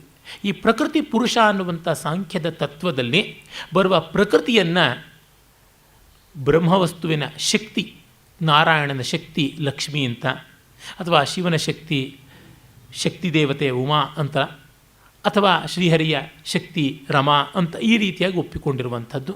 ಮತ್ತು ಪುರುಷ ಅಂದರೆ ಪರಮಪುರುಷ ಅಂತ ನಾರಾಯಣನನ್ನು ಶಿವನನ್ನು ಒಪ್ಪಿಕೊಂಡಿರುವಂಥದ್ದು ಹೀಗೆ ಕಾಣಿಸುತ್ತದೆ. ಶಂಕರರಲ್ಲಿ ಆದರೂ ಕೂಡ ಅಷ್ಟೇ ಸಗುಣೋಪಾಸನೆಯ ಹಂತದಲ್ಲಿ ಭಗವಂತ ಈಶ್ವರ ಅನ್ನುವ ಅರ್ಥದಲ್ಲಿ ಪುರುಷನನ್ನು ಒಪ್ಪಿರುವಂಥದ್ದುಂಟು. ಮತ್ತು ಪ್ರಕೃತಿಯನ್ನು ಆ ಈಶ್ವರನ ಶಕ್ತಿ ಮಾಯೆ ಅನ್ನುವಂಥ ಅರ್ಥದಲ್ಲಿ ಒಪ್ಪಿಕೊಂಡಿರುವಂಥದ್ದು ಉಂಟು. ಹೀಗಾಗಿ ನ್ಯಾಯ ವೈಶೇಷಿಕ ಮತ್ತು ಸಾಂಖ್ಯ ಯೋಗಗಳ ಬೆಸ್ಟ್ ಆಫ್ ದೆಮ್ ಅಂತ ಏನಿದೆ ಅದನ್ನು ವೇದಾಂತ ಅದರ ಎಲ್ಲ ಶಾಖೆಗಳಲ್ಲಿಯೂ ಒಪ್ಪಿಕೊಂಡು ಬಿಟ್ಟಿದೆ. ಅದು ಹಿರಿಯಣ್ಣನವರೇ ಹೇಳುವಂತೆ, in the tradition of India the best of every system is absorbed by the later systems and a better and more a complete order is evolved ಅಂತ ಹೇಳ್ತಾರೆ. ಇದು ನಾವು ವಿಜ್ಞಾನದಲ್ಲಿಯೂ ಕಾಣುವಂಥದ್ದಾಗಿದೆ. ಅಟಾಮಿಕ್ ಸ್ಟ್ರಕ್ಚರ್ ಹೇಗೆ ಅಂತಂದಾಗ ಡಾಲ್ಟನ್ನಿಂದ ಮೊದಲುಗೊಂಡು ನೋಡ್ತೀವಿ. ಬೋರ್ ಇರ್ಬೋದು, ಬೋರ್ ಬೆರ್ರಿ ಇರ್ಬೋದು, ಇವುಗಳದೆಲ್ಲರದು ಬದಲಾವಣೆ ಆಗ್ತಾ ಬರುತ್ತೆ. ಒಂದು ಇನ್ನೊಂದರೊಳಗೆ ಅಡಕವಾಗ್ತಾ ಹೋಗುವಂಥದ್ದನ್ನು ಕಾಣ್ತೀವಿ. ಇದು ನಮಗೆ ಬರುವಂಥದ್ದು. ನಾನು ವೇದಾಂತಾದಿ ಈ ದರ್ಶನಗಳಲ್ಲಿ ಬರುವಂಥ ಗ್ರಂಥಗಳ ಬಗ್ಗೆ ಮತ್ತು ಅವುಗಳ ಐತಿಹಾಸಿಕ ಕ್ರಮದ ಬಗ್ಗೆ ಏನೂ ಹೇಳಲಿಲ್ಲ. ಏಕೆಂದರೆ ಹೆಚ್ಚು ಜನಕ್ಕೆ ಇವೆಲ್ಲ ಪರಿಚಿತವಾದಂಥದ್ದು, ಅದಕ್ಕಾಗಿ ವಿಸ್ತರಿಸಬೇಕಿಲ್ಲ, ಸಮಯವೂ ಇಲ್ಲ. ಆದರೆ ನ್ಯಾಯ ವೈಶೇಷಿಕ ಸಾಂಖ್ಯಾದಿಗಳ ಗ್ರಂಥಗಳ ಹೆಸರು ಎಷ್ಟೋ ಜನಕ್ಕೆ ಗೊತ್ತಿರಲಾರ್ದು ಅಂತ ಅದಕ್ಕಾಗಿ ಒಂದಷ್ಟು ನಾನು ಹೇಳಿದೆ. ಈಗ ಈ ರೀತಿಯಾಗಿ ಒಂದೊಂದು ದರ್ಶನ ಒಂದೊಂದು ದಿಕ್ಕಿಗೆ ಹೋದ ಮೇಲೆ ಏನಾದರೂ ಸಮನ್ವಯವನ್ನು ಮಾಡೋದಕ್ಕೆ ಸಾಧ್ಯ ಇದೆಯಾ? ಇಷ್ಟೆಲ್ಲ ಕೇಳಿ ಕಡೆಗೆ ಕನ್ಫ್ಯೂಷನ್ ಆಯಿತು ಅಷ್ಟೇ ಅನ್ನುವಂಥ ಫಲ ಬರಬಾರದು. ಇವುಗಳು ನಿರಂತರವಾಗಿ ಹೋರಾಟ ಮಾಡಿಕೊಂಡೇ ಇರುವಂಥವ ಅಂತ ನೋಡಬೇಕಾಗುತ್ತದೆ. ಅಲ್ಲ ಅನ್ನುವಂಥದ್ದು ವೇದಾಂತದ ಶಾಂಕರ ದರ್ಶನದ ದೃಷ್ಟಿಕೋನ. ನಾನು ಮೊದಲಿಗೆ ಸ್ಪಷ್ಟಪಡಿಸಿದ್ದೆ, ನಿಮ್ಮ ನಿಲುವು ಏನು ಅಂತ ಯಾರಾದರೂ ಕೇಳ್ತಾರೆ, ಅದಕ್ಕೆ ನಾನು ಉತ್ತರವನ್ನು ಹೇಳಬೇಕಾಗುತ್ತದೆ, ಆ ಜವಾಬ್ದಾರಿ ಇದೆ, ಅದನ್ನು ಹೇಳ್ತಾ ಇದ್ದೀನಿ. ನಾನು ಸಮನ್ವಯವನ್ನು ಶಂಕರ ದೃಷ್ಟಿಯಿಂದಲೇ ಮಾಡ್ತಾ ಇದ್ದೀನಿ, ವೇದಾಂತ ಶಂಕರ ದೃಷ್ಟಿಯಿಂದ. ಮತ್ತು ಅದೊಂದರಿಂದ ಮಾತ್ರ ಸಮನ್ವಯ ಸಾಧ್ಯ, ಮಿಕ್ಕದರಿಂದ ಸಾಧ್ಯ ಇಲ್ಲ ಅನ್ನೋದು ಹೇಳಿದ್ದೆ. ಆ ಕಾರಣದಿಂದ ನಾನು ಈ ದರ್ಶನವನ್ನು ಒಪ್ತೀನಿ ಅನ್ನೋದು ಹೇಳಿದ್ದೆ. ಮತ್ತು ಮಿಕ್ಕೆಲ್ಲ ದರ್ಶನಗಳಿಗೂ ಅರ್ಥಪೂರ್ಣವಾದ ಅವಕಾಶ ಇದೆ ಅನ್ನುವಂಥದ್ದು ಕಾರಣ ಅಂತ. ಹೀಗಾಗಿ ನಾನು ಸಮನ್ವಯ ಮಾಡ್ತೀನಿ. ಸಮನ್ವಯ ಮಾಡದೇ ಇದ್ದರೆ ನಮಗೆ ಸಮಾಧಾನ ಸಿಗೋದಿಲ್ಲ. ಯಾಕೆಂದರೆ ಬಗೆ ಬಗೆಯ ಜನಗಳು, ಬಗೆ ಬಗೆಯ ಮನಸ್ಸುಗಳು, ಬಗೆ ಬಗೆಯ ಬುದ್ಧಿಗಳು ಇದ್ದಾಗ ಅವರೆಲ್ಲರಿಗೂ ಒಂದು ಮಟ್ಟಕ್ಕಾದರೂ ಒಪ್ಪಿಗೆ ಆಗುವಂಥ ಒಂದು ವ್ಯವಸ್ಥೆ ಕೊಡಬೇಕಾಗುತ್ತದೆ. ಮನೆಯಲ್ಲಿರುವ 10 ಜನಕ್ಕೆ 25 ತರಹ ರುಚಿ ಇದ್ದಾಗ ಕನಿಷ್ಠ ಒಂದು 10 ರುಚಿಯನ್ನಾದರೂ ನಾವು ಮಾಡಿ ತೋರಿಸಬೇಕಾಗುತ್ತದೆ. ಇಲ್ಲದೇ ಇದ್ದರೆ ಎಲ್ಲರಿಗೂ ಅಸಮಾಧಾನ, ಅತೃಪ್ತಿ ಬರುವಂಥದ್ದಾಗುತ್ತದೆ. ಮತ್ತು ಶಾಸ್ತ್ರದ ಮೂಲ ದೃಷ್ಟಿಯೇ ಸಮಾಧಾನ ತಂದುಕೊಡುವಂಥದ್ದು. ಶಮಾರ್ಥಂ ಸರ್ವಶಾಸ್ತ್ರಾಣಿ ವಿಹಿತಾನಿ ಮನೀಷಿಭಿ ಸಯೇವ ಸರ್ವಶಾಸ್ತ್ರಜ್ಞ ಯಸ್ಯ ಶಾಂತಮಿದಂ ಮನಃ. ಸಮಾಧಾನಕ್ಕಾಗಿ ಸಕಲ ಶಾಸ್ತ್ರಗಳು ಇರುವಂಥವು. ಅದು ಇಲ್ಲ ಅಂದರೆ ಏನು ಪ್ರಯೋಜನ? ಯಾರಿಗೆ ಸಮಾಧಾನ ಉಂಟೋ ಅವನೇ ಸರ್ವಶಾಸ್ತ್ರಜ್ಞ ಅನ್ನುವಂಥದ್ದು. ಈ ದೃಷ್ಟಿಯಿಂದ ಕಂಡಾಗ ನಮಗೆ ನ್ಯಾಯವೈಶೇಷಿಕ ಸಾಂಖ್ಯಯೋಗ, ನ್ಯಾಯವೈಶೇಷಿಕ ಸಾಂಖ್ಯಯೋಗದಲ್ಲಿಯೇ ಮೀಮಾಂಸೆಯೂ ಬರುತ್ತದೆ. ಅದು ವಿಶೇಷವಾಗಿ ನ್ಯಾಯವೈಶೇಷಿಕರ ಹಂತಕ್ಕೆ ಬರುತ್ತದೆ. ಮೀಮಾಂಸಕರ ಫಿಲಾಸಫಿ ಅಂತ ಏನಿದೆ, ದರ್ಶನ, ಜಗತ್ತು, ಜೀವ ಇತ್ಯಾದಿಗಳೆಲ್ಲ ನ್ಯಾಯವೈಶೇಷಿಕರಿಂದಲೇ ಎರವಲು ಅಂತ ವಿದ್ವಾಂಸರುಗಳು ಅಭಿಪ್ರಾಯ ಪಡ್ತಾರೆ. ವಿಶೇಷವಾಗಿ ಹಿರಿಯಣ್ಣನವರು, ಚಂದ್ರಧರ್ ಶರ್ಮಾ ಇತ್ಯಾದಿಗಳೆಲ್ಲ. ಹಾಗಾಗಿ ಇಲ್ಲಿ ಇವಿಷ್ಟಕ್ಕೂ ಕೂಡ ನೋಡಿದಾಗ ನಮಗೆ ಆರಂಭವಾದ, ಪರಿಣಾಮವಾದ ಮತ್ತು ವಿವರ್ತವಾದ ಅಂತ 3 ಹಂತಗಳು ಕಾಣಿಸುತ್ತವೆ. ಅಂದರೆ ವಿಜ್ಞಾನದಲ್ಲಿ ಯಾವುದನ್ನು particle theory, field theory, wave theory ಅಂತಾರೋ, ಕ್ವಾಂಟಮ್ ಥಿಯರಿ ಅಂತ ಅದಕ್ಕೆ ಸಂಬಂಧಪಟ್ಟಂಥ ಸಂವಾದಿಗಳು. ಇದು ಅದೇ ಅಲ್ಲ, ಈ ರೀತಿಯಾದ ಮಜಲುಗಳು ಆರಂಭವಾದ ಅಂತಂದರೆ ಯಾವ್ಯಾವುದೋ ಸೇರಿ ಜಗತ್ತಾಯಿತು ಅಂತ, ಅಣುಗಳು ಸೇರಿ ಜಗತ್ತಾಯಿತು ಅನ್ನುವಂಥದ್ದು ಈ ಪಾರ್ಟಿಕಲ್ ಥಿಯರಿ ಅಂತೆ. ಅದು ಅಂದರೆ ಬೇರೆ ಬೇರೆ ವಸ್ತುಗಳು ಬೆರೆತು ಆದದ್ದು ಅಂತ, ಎಲ್ಲೆಲ್ಲಿಂದಲೋ ಯಾವ್ಯಾವ ಬಂದು ಸೇರಿಕೊಂಡು ಆದದ್ದು ಅಂತ. ಒಂದು ದೃಷ್ಟಾಂತ ಕೊಡೋದಿದ್ದರೆ, ಎಲ್ಲಿಂದಲೋ ಇಟ್ಟಿಗೆ ಬಂತು, ಇನ್ನೆಲ್ಲಿಂದಲೋ ಮರಳು ಬಂತು, ಎಲ್ಲಿಂದಲೋ ಸಿಮೆಂಟ್ ಬಂತು, ಮತ್ತೆಲ್ಲಿಂದಲೋ ನೀರು ಬಂತು, ಗೋಡೆ ಏಳಿತು ಅಂತ ಅನ್ನುವಂಥದ್ದು. ಇದು ಆರಂಭವಾದ ದೃಷ್ಟಿ. ಪರಿಣಾಮವಾದ ಅಂತಂದರೆ ಈ ಫೀಲ್ಡ್ ಥಿಯರಿ ಅನ್ನುವಂಥ ರೀತಿಯದು. ಇನ್ನು ಒಂದು ವಿಸ್ತರಣೆ, ಬ್ರಹ್ಮವೇ ಪರಿಣಮಿಸಿದ್ದು. ಬ್ರಹ್ಮ ಜಗತ್ತನ್ನು ನಿರ್ಮಾಣ ಮಾಡಿತು. ಕುಂಬಾರ ಹೇಗೆ ಮಣ್ಣನ್ನು ತಗೊಂಡು ಮಡಕೆ ಮಾಡ್ತಾನೆ, ಕುಂಬಾರ ನಿಮಿತ್ತ ಕಾರಣ, ಮಡಕೆ ಉಪಾದಾನ ಕಾರಣ. ಹಾಗಲ್ಲದೆ ಮಡಕೆ ಮಣ್ಣನ್ನು ತರೋದಕ್ಕೆ ಕೆರೆಯಿಂದ ಇಲ್ಲಿವರೆಗೂ ಬಂದದ್ದು ಕತ್ತೆ, ಅದನ್ನು ಹೊಡೆಯೋದಕ್ಕೆ ಒಂದು ಚಾವಟಿ ಅಂತೆಲ್ಲ, ಅಂದರೆ ಅವೆಲ್ಲ ಕೂಡ ಆಗಂತುಕ ಕಾರಣಗಳು ಅಂತ ಕರೀತಾರೆ. ಕತ್ತೆ ಇಲ್ಲದೆ ಮನುಷ್ಯನೇ ಹೊತ್ಕೊಂಡು ಬರ್ಬೋದು, ಆಗ ಚಾವಟಿ ಬೇಕಾಗೋದಿಲ್ಲ. ಈ ಎಲ್ಲ ಕಾರಣದಿಂದ ಉಪಾದಾನ ಮತ್ತು ನಿಮಿತ್ತ ಕಾರಣಗಳು ಎರಡು ಸಾಕಾಗುತ್ತದೆ. The primordial cause and the instrumental cause ಅಂತೀವಿ. ಪ್ರೈಮಾರ್ಡಿಯಲ್ ಕಾಸ್ ಅನ್ನೋದು ಉಪಾದಾನ ಕಾರಣ, ರಾ ಮೆಟೀರಿಯಲ್. ಇನ್ಸ್ಟ್ರುಮೆಂಟಲ್ ಕಾಸ್ ಅಂತಂದರೆ ಅವನು ಪರಿಕರವಾಗಿ ಒದಗಿ ಬರುವಂಥ ವ್ಯಕ್ತಿ, ಯಾರ ಮೂಲಕ ನಿರ್ಮಿತವಾಯಿತು ಅದು. ಇದು ಆರಂಭವಾದದಲ್ಲಿ ಕಾಣಿಸುತ್ತದೆ. ಹಾಗೆ ನೋಡಿದಾಗ ಈ ಜಗತ್ತು ಈಶ್ವರ ನಿರ್ಮಾಣ, ಜಗತ್ತನ್ನು ಪರಮಾತ್ಮ ಕುಂಬಾರ ಮಡಕೆಯನ್ನು ಮಾಡುವಂತೆ ಅಥವಾ ಗಾರೆ ಕೆಲಸದವನು ಗೋಡೆ ಕಟ್ಟಿದಂತೆ ಕಟ್ಟಿದ ಅಂತ. ಅಂದರೆ ಜಗತ್ತಿನ ದ್ರವ್ಯ ಬೇರೆ, ಜಗದೀಶ್ವರ ಬೇರೆ ಅಂತನ್ನುವುದು ಗೊತ್ತಾಗುತ್ತದೆ. ಇನ್ನು ಪರಿಣಾಮವಾದದಲ್ಲಿ ಆ ಬ್ರಹ್ಮವಸ್ತುವೇ ಜಗತ್ತಾಗಿ ಪರಿಣಮಿಸಿತು ಅಂತ. ಬ್ರಹ್ಮೇತರವಾದದ್ದು ಯಾವುದು ಇರೋಕ್ಕೆ ಸಾಧ್ಯವಿಲ್ಲ, ಆದರೆ ಅದು ಹಾಗೆ ಬದಲಾವಣೆ ಹೊಂದಿತು ಅಂತ. ಅಂದರೆ ಹಾಲು ಮೊಸರಾಗಿ ಬದಲಾವಣೆ ಹೊಂದಿತು. ಮೊಸರು ಹೊಸ ಪದಾರ್ಥ ಅಲ್ಲ, ಹಾಲೆ, ಅದೇ ಮೊಸರಾಗಿ ಪರಿಣಮಿಸಿದ್ದು ಅನ್ನುವಂಥದ್ದು ಪರಿಣಾಮವಾದ. ಸಾಂಖ್ಯ ಯೋಗರಲ್ಲಿ ಅದು ಕಾಣಿಸುವಂಥದ್ದಾಗಿದೆ. ವಿವರ್ತವಾದ ಏನಂದರೆ ನೀರಿನಲ್ಲಿ ಅಲೆ ಇದ್ದಂತೆ. ಅಲೆ ಪರಮಾರ್ಥತಃ ಬೇರೆ ಅಲ್ಲ, ನೀರು ಬೇರೆ ಅಲ್ಲ, ಸುಳಿ ಬೇರೆ ಅಲ್ಲ, ತುಂತುರು ಬೇರೆ ಅಲ್ಲ, ಹರಿವು ಬೇರೆ ಅಲ್ಲ, ನೊರೆ ಬೇರೆ ಅಲ್ಲ. ಭವಭೂತಿ ಹೇಳ್ತಾನೆ, ಆವರ್ತ ಬುದ್ಬುದ ತರಂಗಮಯಾನ್ ವಿಕಾರಾನ್ ಅಂಭೋಯತಾ ಸಲಿಲಮೇವ ಹಿ ತತ್ಸಮಸ್ತಂ. ತೊರೆ, ತೆರೆ, ನೊರೆ, ಸುಳಿ, ತುಂತುರು ಎಲ್ಲ ಒಂದೇ ನೀರು. ಮತ್ತು ಸುಳಿಯಾದ ನೀರೇ ಅಲೆಯಾಗುತ್ತದೆ, ಅಲೆಯಾದ ನೀರೇ ತೊರೆಯಾಗಿ ಹರಿಯುತ್ತದೆ, ತೊರೆಯಾಗಿ ಹರಿದದ್ದೇ ತುಂತುರಾಗಿ ಶೀಕರವಾಗಿ ಸಿಂಪಡಿಸಲ್ಪಡುತ್ತದೆ ಅಂತ.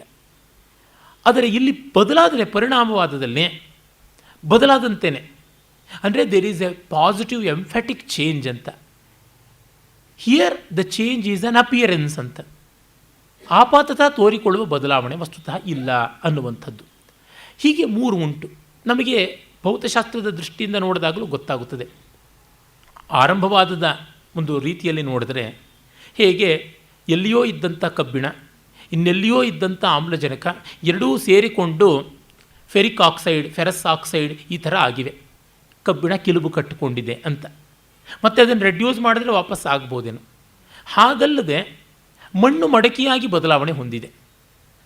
ಮಡಕೆಯನ್ನು ಮತ್ತೆ ಕುಟ್ಟಿ ಪುಡಿ ಮಾಡಿದ್ರೆ ಮಣ್ಣು ಆಗಬಹುದು. ಈ ರೀತಿಯಾದದ್ದು ಬ್ಯಾಕ್ ಟ್ರೇಸಿಂಗ್ ಆಗಬಹುದು, ಆದರೆ ಅದು ಸ್ಪಷ್ಟವಾದ ಬದಲಾವಣೆ. ಇಲ್ಲಿ ಕ್ವಾಂಟಮ್ ಸಿದ್ಧಾಂತದಲ್ಲಿ ಯಾವುದು ಕಣ, ಯಾವುದು ಶಕ್ತಿ, what is wave and what is particle ಅನ್ನೋದು ಕ್ಷಣ ಕ್ಷಣಕ್ಕೂ ಪ್ಯಾರಡಾಕ್ಸ್ ಆಗಿ ತೋರ್ತಾ ಇರ್ತದೆ. ಹಾಗಾಗಿ ಇಲ್ಲಿ ಜಡ ಜೀವಕ್ಕೆ, ಜೀವ ಜಡಕ್ಕೆ, ಸ್ಥಾವರ ಜಂಗಮಕ್ಕೆ, ಸ್ಟ್ಯಾಟಿಕ್ ಆ್ಯಂಡ್ ಡೈನಮಿಕ್ ಇವುಗಳಿಗೆ ಭೇದ ಒಂದು ಸ್ಥಿತಿಯಲ್ಲಿ ಮಾತ್ರ ಹೇಳ್ಬೋದು, ಇನ್ನೆಲ್ಲೂ ಹೇಳೋಕ್ಕಾಗೋಲ್ಲ. ಅಂದರೆ ಯಾವುದನ್ನು ಡೆಫಿನೆಟಿವ್ ಆಗಿ ಹೇಳೋಕ್ಕಾಗೋಲ್ಲ ಅನ್ನುವಂಥದ್ದು ಕ್ವಾಂಟಮ್ ಲಕ್ಷಣ. ನಮಗೀಗ ತೋರದಂತೆ ನಾವೀಗ ಹೇಳ್ತಾ ಇದ್ದೀವಿ. ನಾನು ಸದಾ ಒಂದು ಉದಾಹರಣೆ ಕೊಡ್ತಾ ಇರ್ತೀನಿ. ಒಂದು ವಾಹನದಲ್ಲಿ ಚಲಿಸ್ತಾ ಇರುವ ವ್ಯಕ್ತಿ ಅವನು ಎಲ್ಲಿದ್ದಾನೆ ಅಂತ ಹೇಳಬೇಕಾದ್ರೆ ಅವನು ಚಲನೆ ಹೇಳೋಕ್ಕಾಗೋಲ್ಲ. ಅವನು ಚಲನೆ ಹೇಳುವಾಗ ಅವನ ಸ್ಥಾನವನ್ನು ಹೇಳೋಕ್ಕಾಗೋಲ್ಲ. ಅವನು ಕೂತಿದ್ದಾನ ಅಂದರೆ ಕಾರೊಳಗೆ ಕೂತಿರೋದು ಹೌದು, ಆದರೆ ಅವನು ಚಲಿಸ್ತಾ ಇರೋದು ಹೌದು. ಅವನು ಚಲಿಸ್ತಾ ಇದ್ದಾನೆ ಅಂದರೆ ಅವನಿಗೆ ಬಿ ಪಿ ಜಾಸ್ತಿ ಆಗಿಲ್ಲ, ಎನರ್ಜಿ ಎಕ್ಸರ್ಷನ್ ಆಗಿಲ್ಲ, ಹಾಗಾಗಿ ಚಲಿಸ್ತಾ ಇರೋದು ಸುಳ್ಳು ಅಂತ ಅನ್ನಬೇಕಾಗುತ್ತದೆ. ಈ ಒಂದು ಆಪಾತದ ದ್ವಂದ್ವ ಇರೋದರಿಂದ ನಾವು ಹೇಳಬೇಕಾಗುತ್ತದೆ ಭೂಮಿಗೆ ಸಾಪೇಕ್ಷವಾಗಿ ಚಲಿಸ್ತಾ ಇದ್ದಾನೆ, ಕಾರಿಗೆ ಸಾಪೇಕ್ಷವಾಗಿ ಕುಳಿತಿದ್ದಾನೆ ಅಂತೆಲ್ಲ ಹೇಳಬೇಕಾಗುತ್ತದೆ. ಈ ಕಾರಣದಿಂದ ನಾವು ಕಂಡಷ್ಟು, ನಾವು ನೋಡಿದಷ್ಟು ನಮ್ಮ ಬುದ್ಧಿಗೆ ಎಟುಕಿದಂತೆ ಅಂತ ಹೇಳಬೇಕು. ಇಂದು ಮಧ್ಯಾಹ್ನ ನಾಟ್ಯಶಾಸ್ತ್ರ ಪಾಠ ಮಾಡಿ ಒಂದಷ್ಟು ಹೊತ್ತು ಸ್ನೇಹಿತರ ಜೊತೆ ಮಾತಾಡ್ತಾ ಇದ್ದೆ. ನನ್ನ ಗೆಳೆಯ ರಾಘವೇಂದ್ರ ಹೆಗ್ಡೆ ಕೇಳ್ತಾ ಇದ್ದ, ನೀವು ಯಾತಕ್ಕೆ ಮತ್ತೆ ನನ್ನ ವ್ಯಾಸಂಗದ ಮಿತಿಯೊಳಗೆ ನನಗೆ ತಿಳಿದಷ್ಟು ಅಂತೆಲ್ಲ ಹೇಳ್ತೀರಾ, ಅಸರ್ಟಿವ್ ಆಗಿ ಯಾಕೆ ಹೇಳೋಲ್ಲ ಅಂತ. ನನ್ನ ಮಿತಿ ಏನಿದೆ ಅದರೊಳಗಡೆ ನಾನು ಹೇಳಬೇಕಲ್ಲ, ಇಷ್ಟು ಓದಿದ್ದೀನಿ, ಇಷ್ಟು ತಿಳ್ಕೊಂಡಿದ್ದೀನಿ, ಇಷ್ಟು ಗೊತ್ತಿದೆ ಅಂದ್ಕೊಂಡಿದ್ದೀನಿ ಅಂತ. ಪ್ರಾಮಾಣಿಕತೆಯ ಒಂದು ಲಕ್ಷಣ ಅಂದರೆ ಇನ್ನೊಬ್ಬರು ನಮ್ಮನ್ನು ಸರಿಯಾಗಿ ಅಳೆಯೋದಕ್ಕೆ ಬೇಕಾದ ಪರಿಕರಗಳನ್ನು ಅವರು ಕೊಡಬೇಕು. ವಾಟ್ ಈಸ್ ಮೈ ಸ್ಟ್ಯಾಂಡ್ ಅನ್ನೋದನ್ನು ಸ್ಪಷ್ಟಪಡಿಸಬೇಕು. ನಮ್ಮನ್ನು ಅಳೆಯದೇ ಇರತಕ್ಕಂಥ ರೀತಿಯಲ್ಲಿ ನಾವು ಒಂದು ಐರನ್ ಕರ್ಟನ್ ಹಾಕೋದಿದೆಯಲ್ಲ, ಅದು ಖಂಡಿತ ಪ್ರಾಮಾಣಿಕತೆಯ ಲಕ್ಷಣ ಅಲ್ಲ. ನನಗೆ ಗೊತ್ತಿರೋದಿದು, ನನ್ನ ಅಳತೆಗೋಲಿದು. ನಾನು ನೀರು ಅಂದರೆ ನನ್ನನ್ನು ಅಳೆಯೋದಕ್ಕೆ ನಿಮಗೊಂದು ಲೀಟರ್ ಕೊಡ್ತೀನಿ. ನಾನೊಂದು ಬಟ್ಟೆಯ ಥಾನು ಅಂತಂದರೆ ಅಳೆಯೋದಕ್ಕೆ ಒಂದು ಗಜಗಡ್ಡಿ ಕೊಡ್ತೀನಿ. ನಾನು ಒಂದು ಬೆಲ್ಲವೋ ತೆಂಗಿನಕಾಯೋ ಅಕ್ಕಿಯೋ ಬೇಳೆಯೋ ಆದರೆ ನಿಮಗೊಂದು ತಕ್ಕಡಿ ಬೊಟ್ಟು ಕೊಡ್ತೀನಿ ಅಂತ ಹೇಳ್ಬಿಟ್ಟು ಅಳೆಯೋದಕ್ಕೆ ಬೇಕಾದ ಪರಿಕರಗಳನ್ನು ಕೊಡಬೇಕು. ಅಂದರೆ ಮಾನ ಪ್ರಮಾಣ ಅದನ್ನು ಕೊಡಬೇಕು, ಮಾನಮೇಯ ವ್ಯವಹಾರ ಏನಿದೆ ಅದು ಕೊಡಬೇಕು. ಹಾಗೆ ಮಾಡದೇ ಇದ್ದರೆ ತುಂಬ ತೊಂದರೆ ಆಗುತ್ತದೆ. ನನ್ನ ನಿಲುವು ಏನು ಅನ್ನೋದನ್ನು ಸ್ಪಷ್ಟಪಡಿಸಿದ್ರೆ ನನ್ನನ್ನು ಒಬ್ಬ ಅಳೆಯೋದಕ್ಕಾಗುತ್ತೆ. ಒಬ್ಬ ವ್ಯಕ್ತಿ ಸಾರ್ವಜನಿಕ ಸಂಪರ್ಕಕ್ಕೆ ಬಂದೊಡನೆಯೇ ಕಮ್ಯುನಿಕೇಷನ್ ಸಾಧ್ಯವಾಗೋದು ಹೇಗೆ ಅಂತಂದರೆ when he makes is language clear. ನಾನು ಬಳಸುವ ಭಾಷೆ ಏನು, ಭಾಷೆಯ ಪದಗಳ ಅರ್ಥ ಏನು, ಅರ್ಥದ ವ್ಯಾಪ್ತಿ ಏನು ಅನ್ನೋದನ್ನು ಕೂಡದ ಮಟ್ಟಿಗೂ ಸ್ಪಷ್ಟ ಮಾಡಬೇಕು. ಸ್ಪಷ್ಟ ಮಾಡದೆ ಮರೆಮಾಚೋದಿದೆಯಲ್ಲ, ಅದು ತುಂಬ ದೊಡ್ಡ ಅಪಚಾರ, ಅನ್ಯಾಯ. ಕೆ ಮುನ್ಷಿಯವರ ಕೃಷ್ಣಾವತಾರ ಕಾದಂಬರಿಗಳಲ್ಲಿ ಸೀರೀಸ್ನಲ್ಲಿ ಒಂದು ಕಡೆ ದುರ್ಯೋಧನನಿಗೆ ಶಕುನಿ ಹೇಳ್ತಾನೆ, remember Duryodhana, language is meant not to express our thoughts but to conceal them ಅಂತ. ಮಾತಿರುವುದೇ ಮನಸ್ಸನ್ನು ಮುಚ್ಚಿಡುವುದಕ್ಕೆ, ಇದು ನನ್ನ ನಿಲುವಂತೂ ಅಲ್ಲ. ನಸೋಸ್ತಿ ಪ್ರತ್ಯಯೋ ಲೋಕೆ ಯಶಬ್ದಾನುಗಮಾದ್ರತೆ ಅನುಮಿದ್ಧಮಿವ ಜ್ಞಾನಂ ಸರ್ವಂ ಶಬ್ದೇನ ಭಾಸತೆ, ಅನುಮಿದ್ಧಮಿವ ಜ್ಞಾನಂ ಸರ್ವಂ ಶಬ್ದೇನ ಭಾಸತೆ ಎನ್ನುವ ಮಾತು ವಾಕ್ಯಪದೀಯದಲ್ಲಿ ಭರ್ತೃಹರಿ ಹೇಳುವಂಥದ್ದು. ಶಬ್ದ ಗೋಚರಕ್ಕೆ ಇಳಿಸದೇ ಇರತಕ್ಕಂಥ, ಶಬ್ದ ಸ್ಪಷ್ಟ ಮಾಡೋಕ್ಕಾಗದೇ ಇರುವಂಥದ್ದು ಯಾವುದೂ ಇಲ್ಲ ಜಗತ್ತಿನಲ್ಲಿ. ಪ್ರತಿಯೊಂದನ್ನು ಭಾಷೆಯ ಮೂಲಕ ಸ್ಪಷ್ಟವಾಗಿ ತಿಳಿಸಬಹುದು ಅಂತಂತಾನೆ. ತುಂಬ ದೊಡ್ಡ ಆದರ್ಶ. ಆ ಸ್ಪಷ್ಟತೆಯನ್ನು ಒಂದು ಮಟ್ಟಿಗೆ ಇಟ್ಟುಕೊಳ್ಬೇಕು. ಒಂದು ಕವಿತೆಯಲ್ಲೇ ಆಗಲಿ ಮತ್ತೊಂದರೊಳಗೆ ಆಗಲಿ ಯಾವುದ್ರೊಳಗೂ ಸ್ಪಷ್ಟತೆ ಮಾಡಿದ ತಕ್ಷಣ ಮಿತಿಯೂ ಬಂತು. ಡೆಫಿನೆಟ್ ಅನ್ನುವಾಗಲೇ ಫೈನೆಟ್ಟಲ್ಲಿದೆ.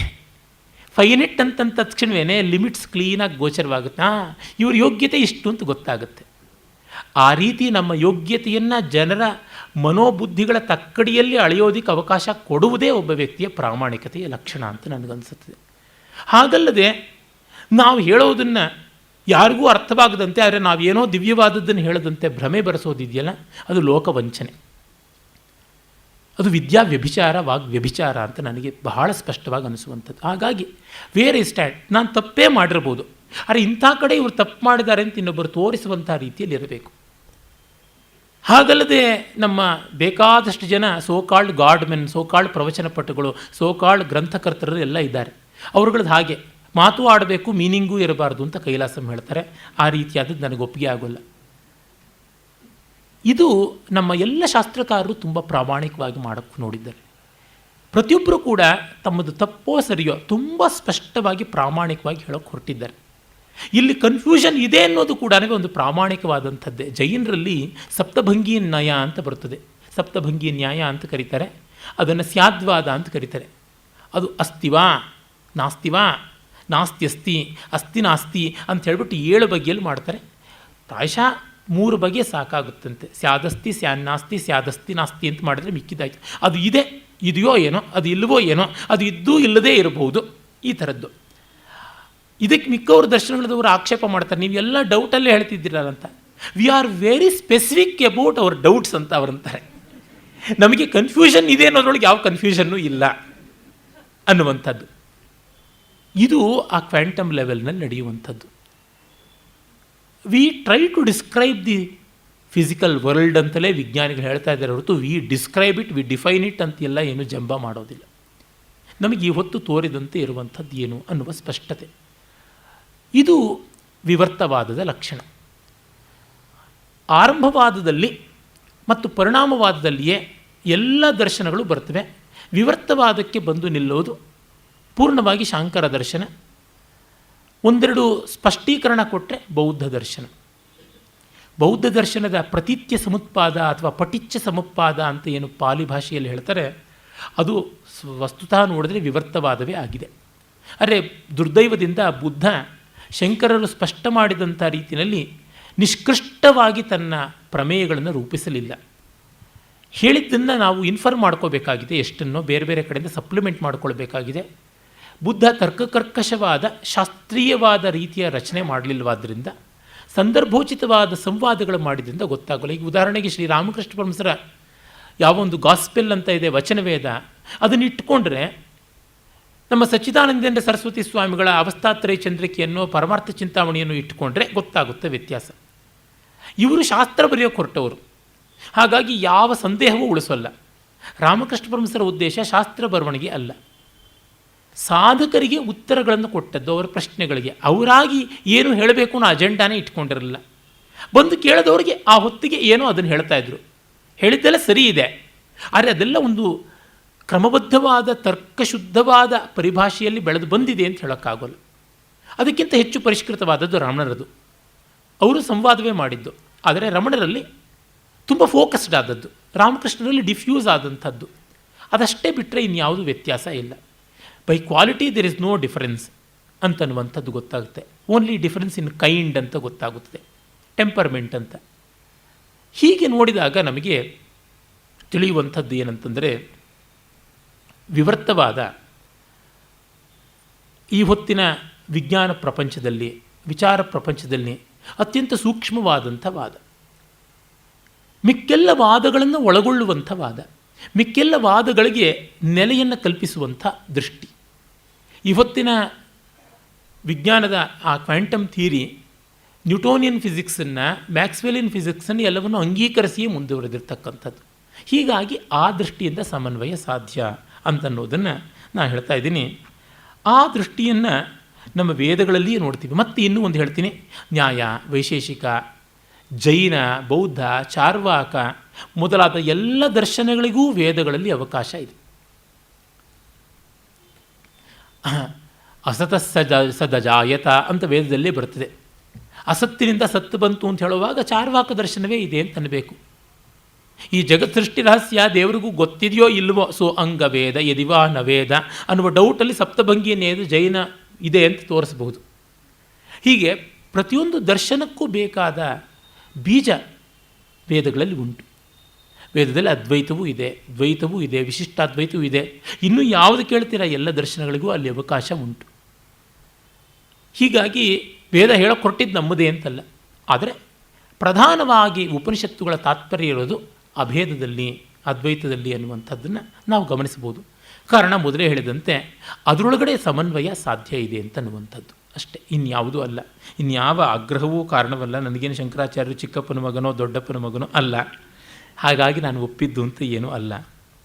ಮತ್ತು ಏನೋ ಸ್ಮಾರ್ತರ ಕುಲದಲ್ಲಿ ಹುಟ್ಟುಬಿಟ್ರು ಒಂದು ಮಾತ್ರಕ್ಕೆ ಶಂಕರರಾಗ್ತಾರೆ ಅಂತ ಅವೆಲ್ಲ ಏನೂ ಇಲ್ಲ. ನನ್ನ ತಂದೆಯವರಿಗೆ ಕೊನೆಯವರೆಗೂ ಅದ್ವೈತ ಒಪ್ಪಿಗೆ ಆಗಲಿಲ್ಲ. ಹಾಗಂತ ಹೇಳಿ ಅವರೇನು ಓದ್ಕೊಂಡವರಲ್ಲ, ಯಾವುದನ್ನು ಓದಿಕೊಳ್ಳದೇನೆ ಒಪಿನಿಯನ್ ಫಾರಮ್ ಮಾಡ್ಕೊಳ್ಳೋರು ಜಾಸ್ತಿ ನಮ್ಮ ದೇಶದಲ್ಲಿ. ಹಾಗಾಗಿ ನಾನೇ ದೇವರು ಹೇಗಾಗದೆ ಅಂತ. ಶಂಕರಾಚಾರ್ಯರು ನಾನೇ ದೇವರು ಅಂತ ಎಲ್ಲೂ ಹೇಳಿಲ್ಲ. ಲಕ್ಷ್ಮೀಶ್ ತೊಳ್ಪಾಡಿಯವರಂಥ ಒಳ್ಳೆ ವಿದ್ವಾಂಸರು ಒಂದು ಪುಸ್ತಕದ ಪ್ರತಿಕ್ರಿಯೆಯಾಗಿ ಬರೆದಿರೋದನ್ನು ಇಂದು ಬೆಳಗ್ಗೆ ನಾನು ನೋಡಿ ಒಂದು ರೀತಿ ಶಾಕ್ ಆಯಿತು. ಶಂಕರರು ವೇದದ ಕೆಲವೊಂದು ಭಾಗ ಮಾತ್ರ ಶ್ರೇಷ್ಠ ಅಂದಿದ್ದಾರೆ, ಮಹಾವಾಕ್ಯಗಳು ಅಂತೆಲ್ಲ. ಮಹಾವಾಕ್ಯ ಅನ್ನೋ ಶಬ್ದ ಶಂಕರರು ಬಳಸೇ ಇಲ್ಲ. ಅಹಂ ಬ್ರಹ್ಮಾಸ್ಮಿ, ತತ್ವಮಸಿ, ಆಯಮಾತ್ಮ ಬ್ರಹ್ಮ, ಪ್ರಜ್ಞಾನಂ ಬ್ರಹ್ಮ, ಇವು ಮಹಾವಾಕ್ಯಗಳು ಅಂತ ಮುಂದೆ ಬಂದಿದ್ದು. ಶಂಕರರು ಎಂದೂ ಹೇಳೇ ಇಲ್ಲ. ಇರಲಿ, ಯಾತಕ್ಕೆ ಅಂತಂದರೆ ಧಿಯೋಪಿ ಪುಂಸಾಂ ಬಲಿನೀಭವಂತಿ ಅಂತ ಆಗಿಬಿಡುತ್ತೆ. ಅವ್ರು ಹೇಳದೇ ಇರೋದನ್ನು ಆರೋಪ ಮಾಡುವಂತೆ ಆಗಿಬಿಡುತ್ತೆ. ಶಂಕರರು ಬ್ರಹ್ಮ ಪ್ರತಿಪಾದಕವಾದ ವಾಕ್ಯಗಳ ಅಕ್ಷರಾರ್ಥ ಸತ್ಯ ಬಿಟ್ಟರೆ ಮಿಕ್ಕಿದ್ದೆಲ್ಲ ಕೂಡ ಅರ್ಥವಾದ ಅಂತ.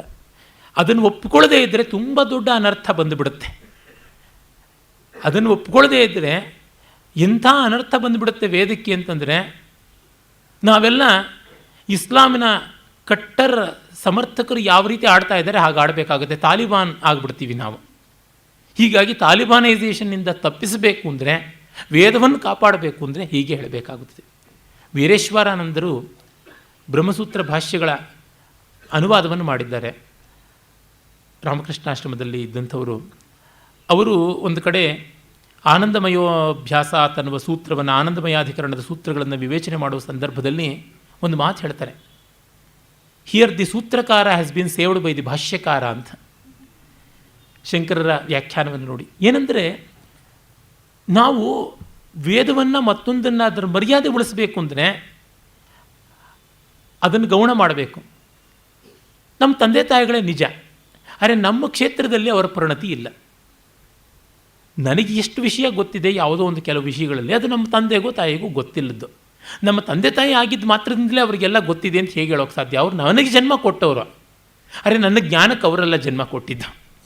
ಹಾಗಾಗಿ ಅವರೇನೋ ಪೆದ್ದಾಗಿ ಆ ವಿಷಯದಲ್ಲಿ ಬಾಯಿ ಹಾಕೋಕ್ಕೆ ಹೋದರೆ, ನಮ್ಮ ತಂದೆ ತಾಯಿ ನಮಗೆ ತುಂಬ ಪೂಜನೀಯರು, ಆದರೆ ಈ ವಿಷಯದಲ್ಲಿ ಅವರ ಅಭಿಪ್ರಾಯ ಪೂಜ್ಯವಲ್ಲ ಅಂತ ಅನ್ನಬೇಕು.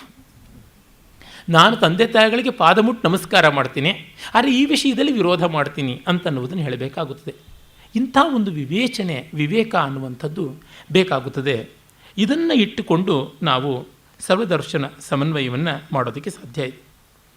ಮತ್ತು ಇಲ್ಲೆಲ್ಲ ಒಂದಕ್ಕೆ ಇನ್ನೊಂದು ಪೂರಕವಾಗಿದೆ ಅನ್ನೋದನ್ನು ನೋಡಬಹುದು. ಜಗತ್ತಿನ ಸ್ವರೂಪವನ್ನು ತಿಳ್ಕೊಳ್ಳೋದಕ್ಕೆ ನೋಡಿದಾಗ ಭೌತಶಾಸ್ತ್ರ ಹೇಗೆ ಸಹಕಾರಿಯೋ, ಜೀವಶಾಸ್ತ್ರ ಹೇಗೆ ಸಹಕಾರಿಯೋ, ಆ ರೀತಿಯಲ್ಲಿ ಪ್ರಾಚೀನರಿಗೆ ವೈಶೇಷಿಕ, ಸಾಂಖ್ಯ ಸಹಕಾರಿ. ಅದರಿಂದಲೇ ಪಾಶ್ಚಾತ್ಯ ದರ್ಶನಗಳಲ್ಲಿ ಫಿಲಾಸಫಿ ಬಗ್ಗೆ ಹೇಳುವಾಗ 4 ಅಂಶಗಳನ್ನು ಹೇಳ್ತಾರೆ. ಲಾಜಿಕ್, ಎಪಿಸ್ಟಮಾಲಜಿ, ಮೆಟಫಿಸಿಕ್ಸ್, ಆಂಟಾಲಜಿ ಅಂತ. ಲಾಜಿಕ್ ಅಂದರೆ ತರ್ಕಯುಕ್ತಿ. ಎಪಿಸ್ಟಮಾಲಜಿ ಅಂತಂದರೆ ಪ್ರಮಾಣಗಳ ಪರಿಷ್ಕಾರ.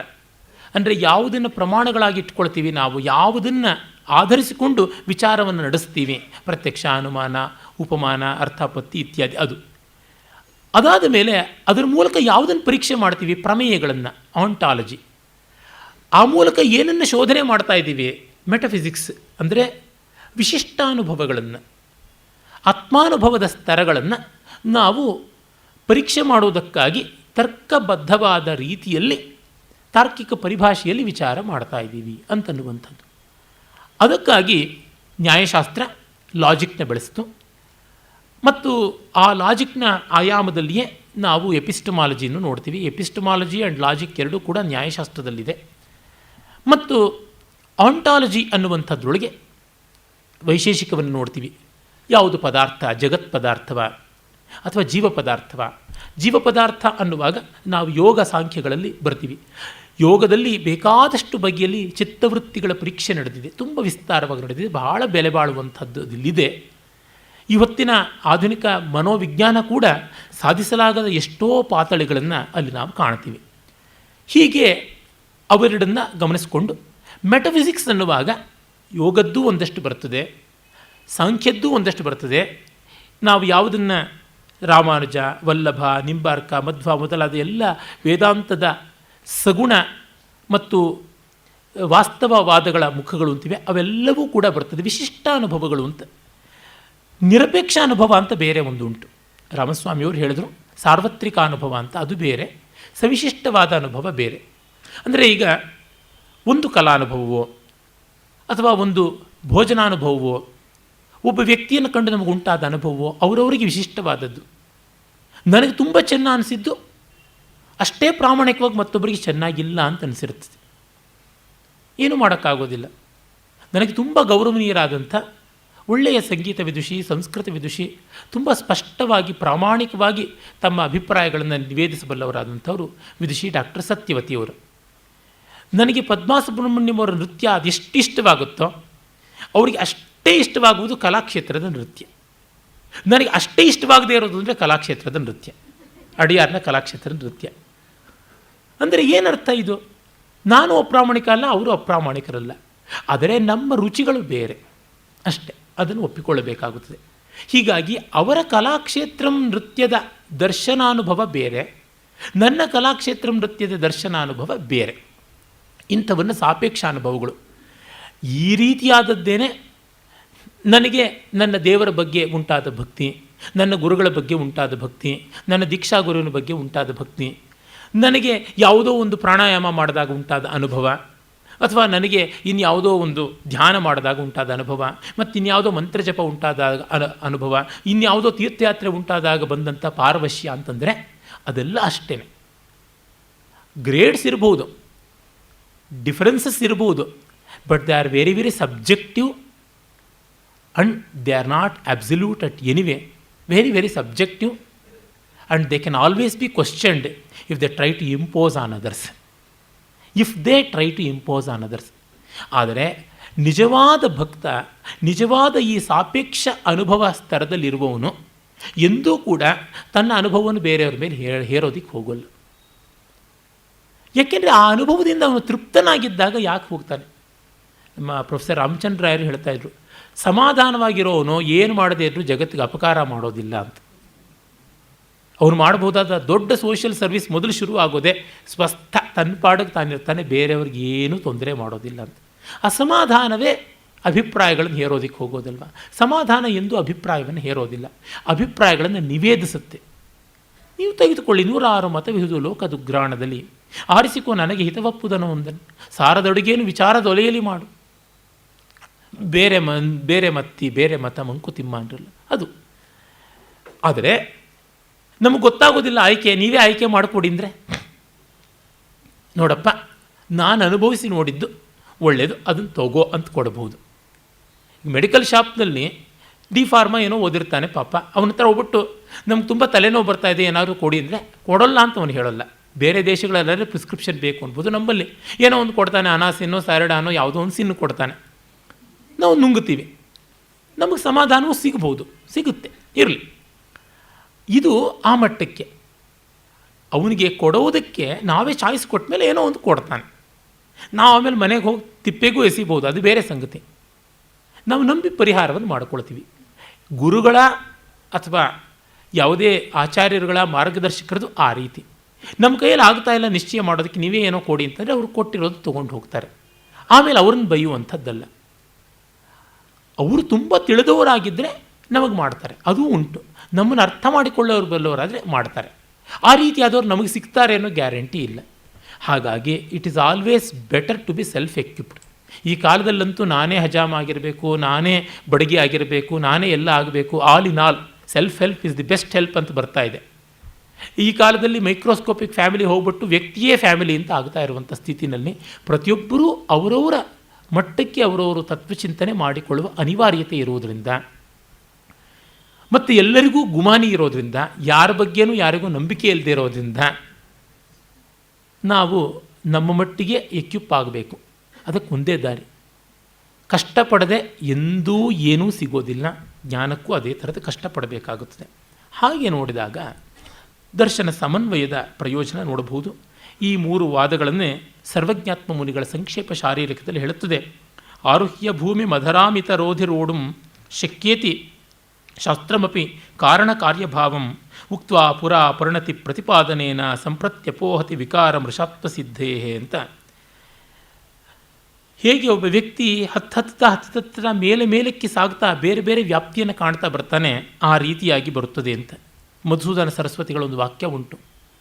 ದೇಹಬುದ್ಧ್ಯಾತು ದಾಸೋಹಂ ಜೀವಬುದ್ಧ್ಯಾತ್ ತ್ವದಮಶಕಃ ಆತ್ಮಬುದ್ಧ್ಯಾತ್ ತ್ವಮೇವಾಹಂ ಇತಿ ಮೇ ನಿಶ್ಚಿತಾಮತಿ. ದೇಹಬುದ್ಧಿಯಿಂದ ನಿನ್ನ ದಾಸ ನಾನು, ಮತ್ತು ಜೀವಭಾವದಿಂದ ನಿನ್ನ ಭಾಗ ನಾನು, ಆತ್ಮಭಾವದಿಂದ ನೀನೇ ನಾನು ಅನ್ನುವಂಥ 3 ಹಂತಗಳು ಉಂಟು ಅಂತನ್ನುವಂಥದ್ದು. ವಿವರ್ತವಾದಸ್ಯ ಹಿ ಪೂರ್ವಭೂಮಿ ವೇದಾಂತವಾದೇ ಪರಿಣಾಮವಾದ ವ್ಯವಸ್ಥಿತೇಸ್ಮಿನ್ ಪರಿಣಾಮವಾದೇ ಸ್ವಯಂ ಸಮಾಯಾತಿ ವಿವರ್ತವಾದ ಅನ್ನುವಂಥದ್ದು ಸಂಕ್ಷೇಪ ಶಾರೀರಿಕದ ಮತ್ತೊಂದು ಮಾತು. ವಿವರ್ತವಾದದ ಪೂರ್ವಭೂಮಿಯೇ ಪರಿಣಾಮವಾದ, ಅಂದರೆ ಬೇಸಿಕ್ ಸ್ಟೆಪ್ ಟು ವಿವರ್ತವಾದ ಈಸ್ ಪರಿಣಾಮವಾದ. ಬ್ರಹ್ಮ ಪರಿಣಾಮವಾದ, ಆಮೇಲೆ ಬ್ರಹ್ಮ ವಿವರ್ತವಾದ ಆಗುತ್ತದೆ. ಅದು ಬಿಟ್ಟು ಬೇರೆ ದಾರಿ ಕಾಣಿಸುವಂಥದ್ದು ಅಲ್ಲ ಅಂತ. ಮತ್ತು ವೇದಾಂತ ಅನುಸರಿಸುವ ಒಂದು ಪ್ರಕ್ರಿಯೆ ಶಾಂಕರ ವೇದಾಂತ ಅಧ್ಯಾರೋಪ ಮತ್ತು ಅಪವಾದ ಅಂತ. It accepts all attributes and starts negating all of them one after the other ಅಂತ. ನಾವು ಹಾಗೆ ಮಾಡಬೇಕಾಗುತ್ತದೆ, ಬದುಕಿನಲ್ಲಿ ಬೇರೆ ದಾರಿಯೇ ಇಲ್ಲ. ಮೊದಲು ನಾವು ಏನು ಮಾಡ್ತೀವಿ, ಹಲಸಿನಣ್ಣು ಬೇಕು ಅಂದರೆ ಇಡೀ ಹಲಸಿನಣ್ಣು ತೊಗೋತೀವಿ. ತೊಗೊಂಡು ಮನೆಗೆ ಬಂದು ಎಣ್ಣೆ ಹಚ್ಚಿದ ಚಾಕುವನ್ನು ಇಟ್ಕೊಂಡು ಸಿಪ್ಪೆ ಬಿಡಿಸ್ತೀವಿ. ಸಿಪ್ಪೆಯನ್ನು ಬಿಡಿಸಿ ಅಲ್ಲಿ ಎಲ್ಲ ವಿಭಾಗ ಮಾಡಿ ಕಡೆಗೆ ತೊಳೆಯನ್ನು ತೊಗೊಳ್ತೀವಿ. ಮೊದಲು ಸಿಪ್ಪೆ ಸಮೇತ ತೊಗೋಬೇಕು. ಹಲಸಿನ ತೊಳೆನೂ ಸಿಗಬಹುದು, ಆದರೆ ನಾವೇ ಬಿಡಿಸ್ಕೊಳ್ಳೋದ್ರೊಳಗೆ ಒಂದು ಶುದ್ಧತೆ ಉಂಟು, ಫ್ರೆಶ್ನೆಸ್ ಅಂತನ್ನುವಂಥದ್ದು ಒಂದು ಉಂಟು. ಅಷ್ಟೇ ಏಕೆ, ತೆಂಗಿನ ಮರದಿಂದ ತೆಂಗಿನಕಾಯನ್ನು ಮೊದಲು ನಾರನ್ನು ಸುಲಿದು ಕರಟವನ್ನು ಒಡೆದು ತುರುವುಕೊಳ್ತೀವಿ. ನಾರನ್ನು ಸುಲಿದ ತಕ್ಷಣ ನಾರು ಅಪವಾದವಾಯಿತು. ಕರಟವನ್ನು ತೆಗೆದು ಬಿಸಾಡಿದ ತಕ್ಷಣ ಅದು ಹೋಯಿತು. ಕಡೆಗೆ ತಿರುಳು. ವಸ್ತುತಃ ತೆಂಗಿನಕಾಯಿ ಅಂದರೆ ಎಲ್ಲ, ಇಡೀ ತೆಂಗಿನಕಾಯಿ ತೊಗೋತೀವಿ, ಆಮೇಲೆ ತೆಂಗಿನಕಾಯಿ ತಿರುಳೇ ತೆಂಗಿನಕಾಯಿ ಅಂತೀವಿ. ಇದೆಲ್ಲ ಆರೋಪವಾಗಿದ್ದು, ಆರೂಢವಾದಂಥದ್ದು ಏನಿದೆ ಅದೆಲ್ಲ ಅಪೋಹಿತವಾಗ್ತಾ ಬಂತು. ಇದು ಅನಿವಾರ್ಯವಾಗಿ ಮಾಡಲೇಬೇಕಾದದ್ದು. ನಾವು ಎಲಿಮಿನೇಟ್ ಮಾಡ್ತಾ ಬರ್ತೀವಿ. ಒಂದು ರಾಕೆಟ್ ಉಡಾವಣೆ ಮಾಡುವಾಗ ಅದನ್ನು 3 ಹಂತಗಳಲ್ಲಿ ಅದರ ಬೇರೆ ಬೇರೆ ಕವಚ ಮಾಡಿರ್ತಾರೆ ಇಂಧನಾದಿಗಳಿಗೋಸ್ಕರವಾಗಿ. ಒಂದೊಂದು ಹಂತಕ್ಕೆ ಹೋದ್ಮೇಲೆ ಒಂದೊಂದು ಕಳಿಸ್ಕೊಡ್ತಾ ಬರುತ್ತೆ. ಅದಿಲ್ಲದೆ ಮೊದಲಿಗೆ ಕಳಿಸೋಣ ಅಂದರೆ ಕಳಿಸೋಕ್ಕೆ ಆಗುವಂಥದ್ದಲ್ಲ. ಸಿಪ್ಪೆ ಇಲ್ಲದ ಭತ್ತ ಅಕ್ಕಿಯೇ ಬೆಳೆದಿದ್ರೆ ಎಷ್ಟು ಚೆನ್ನಾಗಿರ್ತಿತ್ತು ಅಂತ ಯಾರೋ ಅಕ್ಕಿಯನ್ನೇ ಬಿತ್ತಿದನಂತೆ. ಇದ್ದ ಅಕ್ಕಿಯೂ ಹೋದದ್ದಷ್ಟೇ ಅವನಿಗಾದ ಲಾಭ. ಹೀಗಾಗಿ ಈ ಅರ್ಥದಲ್ಲಿ ಆರಂಭವಾದ ಪರಿಣಾಮವಾದ ವಿವರ್ತವಾದಗಳು ಉಂಟು. ಅದರಿಂದ ಎಲ್ಲ ದರ್ಶನಗಳಿಗೂ ನಾವು ಗೌರವ ಕೊಡಬೇಕು. ದ್ವೈತ ಇಲ್ಲದೆ ಅದ್ವೈತ ಇರೋಕ್ಕಾಗೋಲ್ಲ, ಅದ್ವೈತ ಇಲ್ಲದೆ ದ್ವೈತ ಇರಬೇಕಾಗಿಲ್ಲ ಅನ್ನುವಂಥದ್ದನ್ನು ಗಮನಿಸ್ಕೊಳ್ಬೇಕು. ಯಾಕೆಂದರೆ ಚಿತ್ತ ಸಂಸ್ಕಾರವನ್ನು ಉಂಟು ಮಾಡ್ತಾ ಇವೆ. ಅದು ನನಗೆ ಅನುಭವವನ್ನು ಕೊಡ್ತಾ ಇದ್ದಾಗ ಎಷ್ಟು ಜನ ತಾನು ನಿರಾಕರಿಸೋದಕ್ಕೆ ಸಾಧ್ಯ? ನನಗಿಲ್ಲಿ ನೆಮ್ಮದಿ ಸಿಕ್ಕಿದೆ ಅಂದರೆ ಯಾರು ಇಲ್ಲ ಅನ್ನೋದಕ್ಕೆ ಸಾಧ್ಯ? ಡಾಕ್ಟ್ರ್ ಹೇಳ್ತಾರೆ ನಿಮಗೀಗ ಹೊಟ್ಟೆನೋ ಹೋಗಿರಬೇಕಲ್ಲ ಅಂತ. ಇಲ್ಲ ಡಾಕ್ಟ್ರೆ ನನಗಿದೆ ಅಂದರೆ, ಇಲ್ಲ ಹೋಗಿದೆ ಅಂತಂದರೆ ನಾನು ಏನಂದಲೆ? ನಿಮಗೆ ಎಕ್ಸ್ರೇ ತೋರಿಸ್ಬೋದು ಹೋಗಿದೆ ಅಂತ, ನಿಮ್ಮ ಸ್ಟೆಥೋಸ್ಕೋಪ್ ತೋರಿಸ್ಬೋದು, ನಿಮ್ಮ EEG ತೋರಿಸ್ಬೋದು, ನಿಮ್ಮ ಸ್ಕ್ಯಾನಿಂಗ್ಗಳು ತೋರಿಸ್ಬೋದು, ಆದರೆ ನನ್ನ ಮನಸ್ಸು ತೋರಿಸ್ತಾ ಇಲ್ವಲ್ಲ, ಏನು ಮಾಡಲಿ? ಇದು ತುಂಬ ಮುಖ್ಯವಾದದ್ದು. ಹೀಗಾಗಿ ಅವುಗಳಿಗಿರುವಂಥ ಔಚಿತ್ಯವನ್ನು ಗಮನಿಸಬೇಕು ಅನ್ನುವುದಾಗುತ್ತದೆ. ಅದನ್ನೇ ಮಧುಸೂದನ ಸರಸ್ವತಿಗಳು ಬಹಳ ವಿಸ್ತೃತವಾಗಿ ಹೇಳ್ತಾರೆ. ಅವರು ಪ್ರಸ್ಥಾನ ತ್ರಯದಲ್ಲಿ ಹೇಳ್ತಾರೆ, ಸರ್ವೇಷಾಂಚ ಸಂಕ್ಷೇಪೇಣ ತ್ರಿವಿಧ ಏವ ಪ್ರಸ್ಥಾನ ಭೇದ ತತ್ರ ಆರಂಭವಾದ ಏಕಃ ಪರಿಣಾಮವಾದೋ ದ್ವಿತೀಯ ವಿವರ್ತವಾದಸ್ತೃತೀಯ ಸರ್ವೇಷಾಂ ಪ್ರಸ್ಥಾನಕರ್ತॄಣಾಂ ಮುನೀನಾಂ ವಿವರ್ತವಾದ ಪರ್ಯವಸಾನೇನ ಅದ್ವಿತೀಯೇ ಪರಮೇಶ್ವರ ಏವ ವೇದಾಂತ ಪ್ರತಿಪಾದ್ಯೆ ತಾತ್ಪರ್ಯಂ ನಹಿತೆ ಮನಯೋ ಭ್ರಾಂತಾಃ ಸರ್ವಜ್ಞತ್ವಾತ್ ತೇಷಾಂ ಕಿಂತು ಬಹಿರ್ವಿಷಯ ಪ್ರವಣಾನಾಂ ಆಪಾತತೋಪಿ ಪುರುಷಾರ್ಥೆ ಪ್ರವೇಶೋ ನ ಸಂಭವತೀತಿ ನಾಸ್ತಿಕ್ಯ ನಿವಾರಣಾಯ ಏತೆ ಪ್ರಕಾರ ಪ್ರದರ್ಶಿತಾ. ಒಬ್ಬೊಬ್ಬರಿಗೆ ಒಂದೊಂದು ಕಡೆಯಾದರೂ ತಗಲಾಕ್ಕೊಳ್ಳಿ ಅಂತ, ಒಂದಾದರೂ ಸಿಗಲಿ ಅಂತ ನಾನು ಸದಾ ನಮ್ಮ ಸಾಂಪ್ರದಾಯಿಕವಾದ ಊಟ, ಎಲೆ ಊಟ ಅಂತ ಯಾವುದಿದೆ, ಹಬ್ಬದ ಊಟ, ಅದನ್ನು ಉದಾಹರಣೆ ಕೊಡ್ತಾ ಇರ್ತೀನಿ. ಕೆಲವರಿಗೆ ಸಲಾಡ್ ಬೇಕು, ಫ್ರೆಶ್ ಆಗಿರಬೇಕು, ಹಸಿ ಪದಾರ್ಥ ಬೇಕು ಅಂತಿರುತ್ತೆ. ನೀವು ಕಾಳು ಬೇಳೆ ತಿಂತೀವಿ ಅನ್ನೋರಿಗೆ 2 ಥರ ಕೋಸಂಬರಿ ಮಾಡಿದ್ದಾರೆ, ತಿಂದುಕೊಳ್ಳಿಪ್ಪ ಅಂತ. ಇಲ್ಲ ನಮಗೆ raw vegetables, cooked vegetables, semi cooked vegetables ಹಾಗೆ ಬೇಕು ಅಂತಂದರೆ ಸೌತೆಕಾಯಿ ಪಚ್ಚಡಿಯಿಂದ ಮೊದಲುಗೊಂಡು 2 ರೀತಿಯಾದ ಪಲ್ಯಗಳು ಇಟ್ಟಿದ್ದಾರೆ, ತಿಂದುಕೊಳ್ಳಿ ಅಂತ. ಇಲ್ಲ ನಮಗೆ ಅಸಿಡಿಟಿ ಪ್ರಾಬ್ಲಮ್ ಎಲ್ಲ ಇದೆ, ಹದವಾಗಿ ಖಾರ ಇಲ್ಲದೆ ಇರತಕ್ಕಂಥದ್ದು ಬೇಕು ಅಂದರೆ ತೊವ್ವೆ ಹಾಕ್ಕೊಂಡು ತಿನ್ನಿ ಅಂತ ತೊವ್ವೆ ಇದೆ.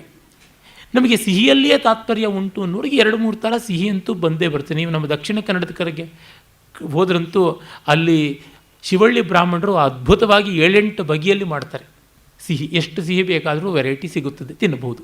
ಇಲ್ಲ ನಮಗೆ ಖಾರ ಬೇಕು, ಘಾಟ್ ಬೇಕು ಅಂತಂದರೆ ಅದಕ್ಕೂ ಚಿತ್ರಾನ್ನದಿಂದ ಮೊದಲುಗೊಂಡು ಮೆಣಸಿನಕಾಯಿ ಬೋಂಡದವರೆಗೆ ಬೇಕಾದಷ್ಟು ಥರ ಉಂಟು. ಅಯ್ಯೋ ಈ ರಗಳೇ ಬೇಡ, ನಮಗೆ ಚೆನ್ನಾಗಿ ತುಪ್ಪ ತಿಳಿಸಾರು ಸಾಕು ಅನ್ನೋರಿಗೆ ಅದೂ ಉಂಟು, ಆ ಥರದ್ದು ಉಂಟು. ಇಲ್ಲ ಸ್ವಾಮಿ ಏನು ಮಾಡಿದ್ರು ಒಂದು ಮಜ್ಜಿಗೆಯನ್ನು ತಿಂದು ಸಮಾನ ಯಾವುದರಲ್ಲ, ಅದೂ ಉಂಟು. ಈಗ ಯಾವುದು ಬೇಕೋ ತೊಗೊಳ್ಳಿ. ಇಷ್ಟು ದುಂದು ಗಿಂದು ಅಂತೆಲ್ಲ ಅಂದರೆ ಏನು ಅದಕ್ಕೆ ಸಾಧ್ಯ?